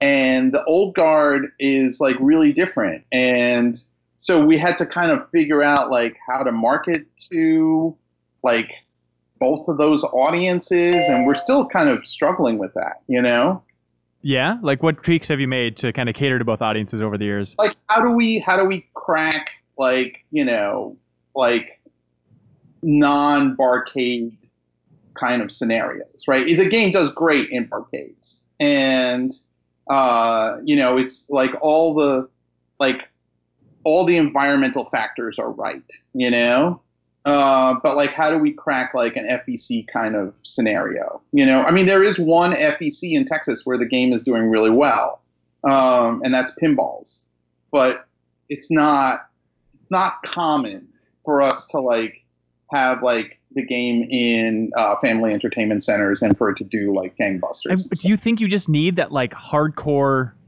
I hate to use this phrase, hardcore gamer mentality, or like ambassador combined with booze, and like those are the secret ingredients to kind of spreading the Killer Queen message? I think the secret to cracking the family entertainment center market is Killer Queen Black, which that's the game that we're putting out on Switch and Steam. Yeah. Which that's going to build familiarity with the brand.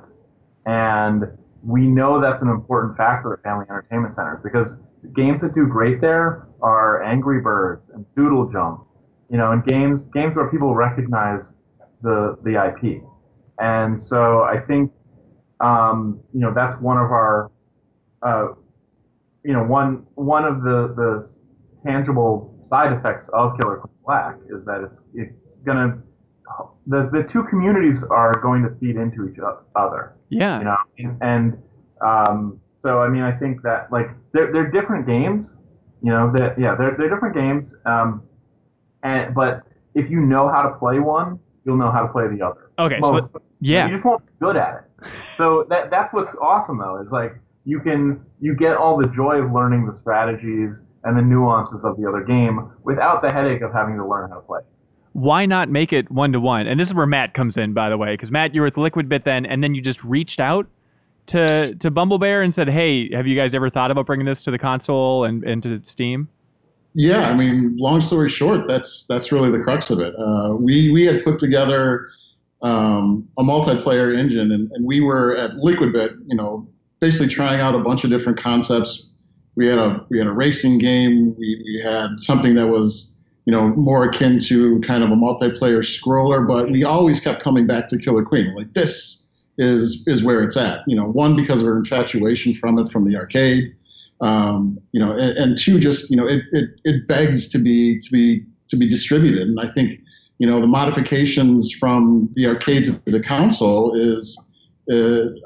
are very clear, and I think the players once they see them are going to make a lot of sense. But yeah, we approached Bumblebear, Josh, and Nick with basically a demo of our multiplayer engine and a really, really crummy copy of Killer Queen, and said, hey, let's take a look at it. Right? What do you guys think? And honestly, the fact that we are distributed, we're in Chicago and they're in Brooklyn. Everything we do is over the network, and they gave our demo a try, and we've been working together with them ever since. And I'll let them answer kind of what they thought right off the bat of when we saw it. But I think we opened their eyes that this can work in a network environment.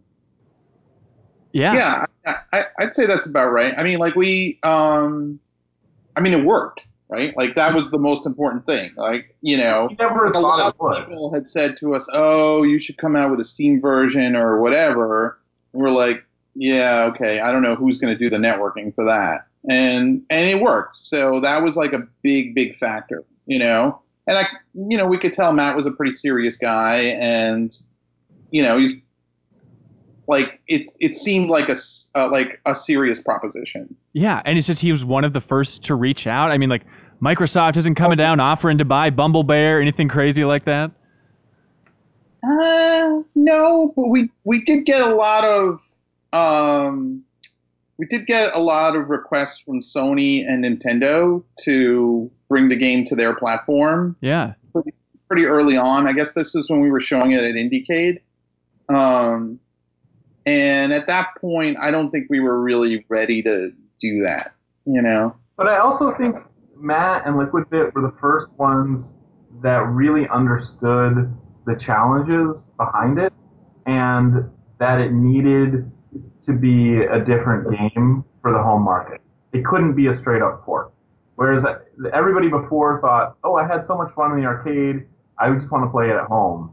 And I mean, yes, I think on the surface that seems so obvious, but it's not really the case. Like the game is very complex for an arcade game, but it's actually a little bit too simple and thin, or in the arcade form, to play on a Switch, right? So we knew we needed to add more content, we needed to add a little more variety, and also, I mean, we ended up making a lot of substantial changes. Like, for instance, the 4-on-4 choice. We just think that works better in a home environment. It's easier to have 4 people to get together. You're more likely to have 4 controllers. And it also allows you to be larger proportionally on the screen, which is really important for playing at home, and especially for playing on a handheld Switch. Yeah. Right. And then also, we designed the game specifically with network latency in mind, right? The arcade version, because it's not online, just we don't have to consider the fact that there is, a little bit of time between, when you press a button and when other players see it. Yeah, I mean, in the arcade game, most of the latency is introduced by the monitor, Right, but, right. So yeah, we thought about all those factors and said, okay, well, how can we make this game best for this environment?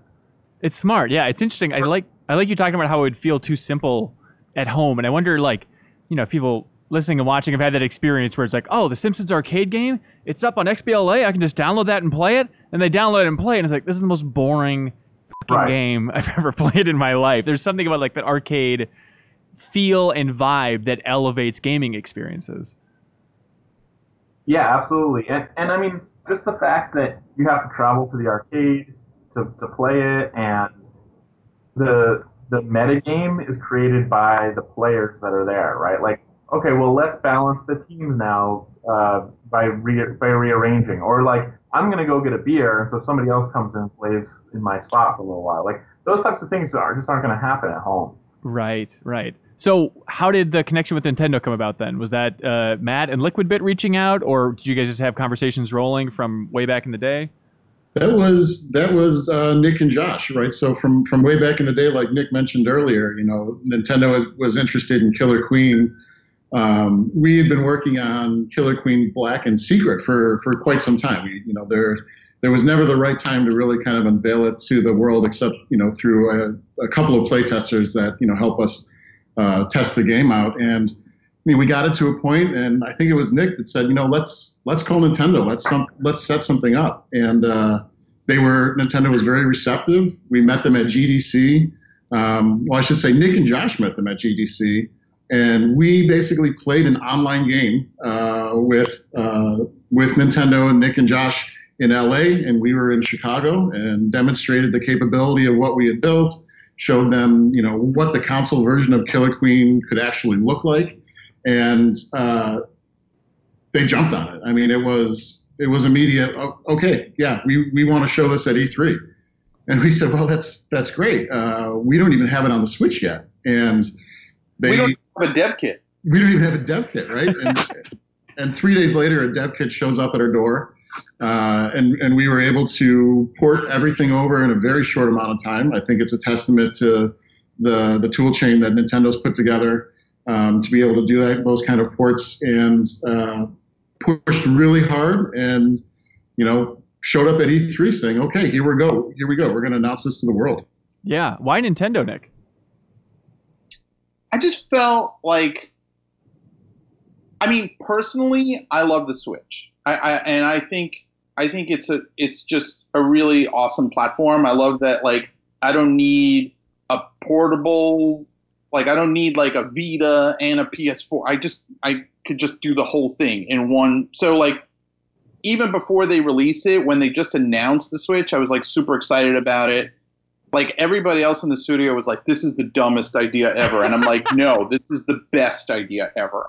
And then it just also organically, a lot of the players were talking about this would be a perfect game for the Switch. Yeah. And I was just kind of and during the development process, we had started working in September, right before Bumble Bash, and I knew that we really didn't want to make this public. I remember thinking, okay, let's have everybody sign NDAs, let's whatever, because I knew that there was going to be this moment, and I didn't know when it was going to be, but there was going to be this moment where it would be really good to announce, and that it would have maximal impact. And not that I'm any kind of prophet or anything, but it all just kind of worked out that way. So I was super happy that it did. Yeah. Even there was some build up before the events of E3 that just built buzz in the perfect way. That was great. That was totally awesome. What is it, Josh? Nintendo's stock fell 5% or something because of that, but our stock went up 1,000 or something. Oh, we don't. We're not public. We don't have stock, but if we did. But yeah, no, it was great. It was great publicity for us. Basically, somebody leaked a photograph of some of the signs from Nintendo's booth, and ours happened to be right next to Fortnite, and got us lots of visibility. People who had never heard of us, and also, so we had done some teasing to the existing Killer Queen community beforehand, and so it confirmed to them that something was happening. Right. And so they felt like they were in on it before it actually released, which was good. That's what we wanted. We wanted our existing community to have buy-in, right? And they have. Even the people in the existing community that had never seen it before, we had put together basically an advisory board of players from the beginning that was representative of all aspects of the community, and we had made sure that we were doing it in a way that was respectful of the existing community and that had their buy-in, and I think that worked really well. I haven't really heard anything negative from the existing community. They're all excited to play it. They're all excited what it's going to do to the game, and they're excited to have the two games side by side. Yeah, I think everybody wins out. It's crazy. So, is it exclusive to the Nintendo Switch? What's the exact phrasing here? You'll see it first on Nintendo Switch. First on Nintendo Switch, even before Steam? Correct. Interesting. Okay. Any window you can give? It will be a very short window. Okay. So at that point, does that mean that Nintendo is helping fund this thing? Nintendo's putting backing behind us, in terms of advertising, dragging us around to E3 and things like that. I mean, we couldn't be happier with the relationship. I mean, they're working, really as marketing and advisors with us. To be honest, Kirk Scott and Damon, the head of the indie team, are really big Killer Queen fans, and that worked out great in our favor. And they really championed us, through the Nintendo organization, and really kept, pushing Killer Queen Black through the process, and just want to help out in any way that they can. And so the least that we can do for them is release on Switch first. Yeah, that's nice. Okay, so the actual specifics of Killer Queen Black. I watched your guys' video at E3. We were on the loud show floor trying to demo this thing. And you expressed a fascinating idea, which is that there's always going to be this roaming black team out there. And if you ever come across them and defeat them, then your team becomes the black team. And you also mentioned that then, I don't know if it's going to be Bumble Bear or Liquid Bit, but you're going to be streaming out the black team's gameplay? Is that for sure going to happen? That is for sure going to happen, yes. I mean, it's a really interesting King of the Hill mechanic, right? I mean, so when you come up against the black team, right, we really want them to be an intimidating presence, and we really want, the team that's versus them to really, kind of give it their all and try to maintain or try to beat them. And once they do beat them, just like King of the Hill, they take over the mantle as the black team, and their characters change and a lot of other cool stuff that we'll announce later. But they maintain that title. They maintain that title until they're beaten as well. And we'll be constantly streaming the black team games, via the internet.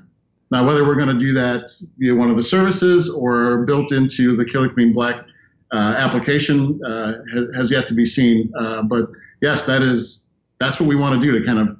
It's such a great spectator game. I mean, as Josh kind of talked about earlier, every element of the game is on screen. There's no text whatsoever. You can instantly look at the board and see exactly what pieces are in play and what strategies are being moved around.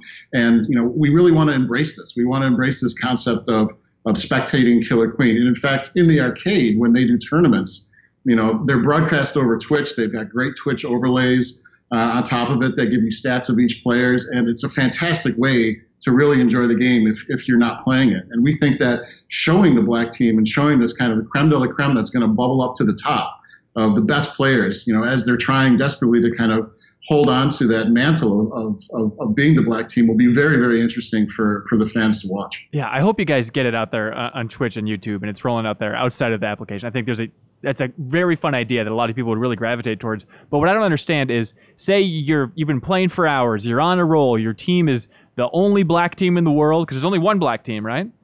That's correct. That's awesome. It's the best idea. So that black team's just rolling for a while, then they log off. Who becomes the black team? What happens? What?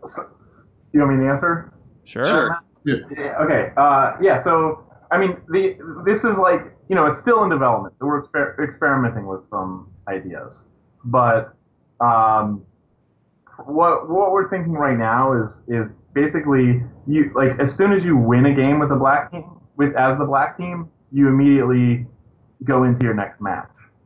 And so if you quit, you're effectively forfeiting that match. And so who you play against will get it. Now, that's I interesting. think in practice, people aren't going to do that, because if you think about it, if our matchmaker is doing its job well, which we put a lot of effort into the matchmaking, if it's doing its job well, you basically have a 50-50 shot of winning any match, because you're going to be playing roughly an equally ranked team. So to win like 5 matches in a row is going to be really hard to do, just statistically speaking. Interesting. Okay. So I think most of the time, I don't think people are going to be bailing once they get to be the black team, especially since it's such a important moment, So I think probably you'll play 2 or 3 matches, and eventually you're going to get beat. Yeah.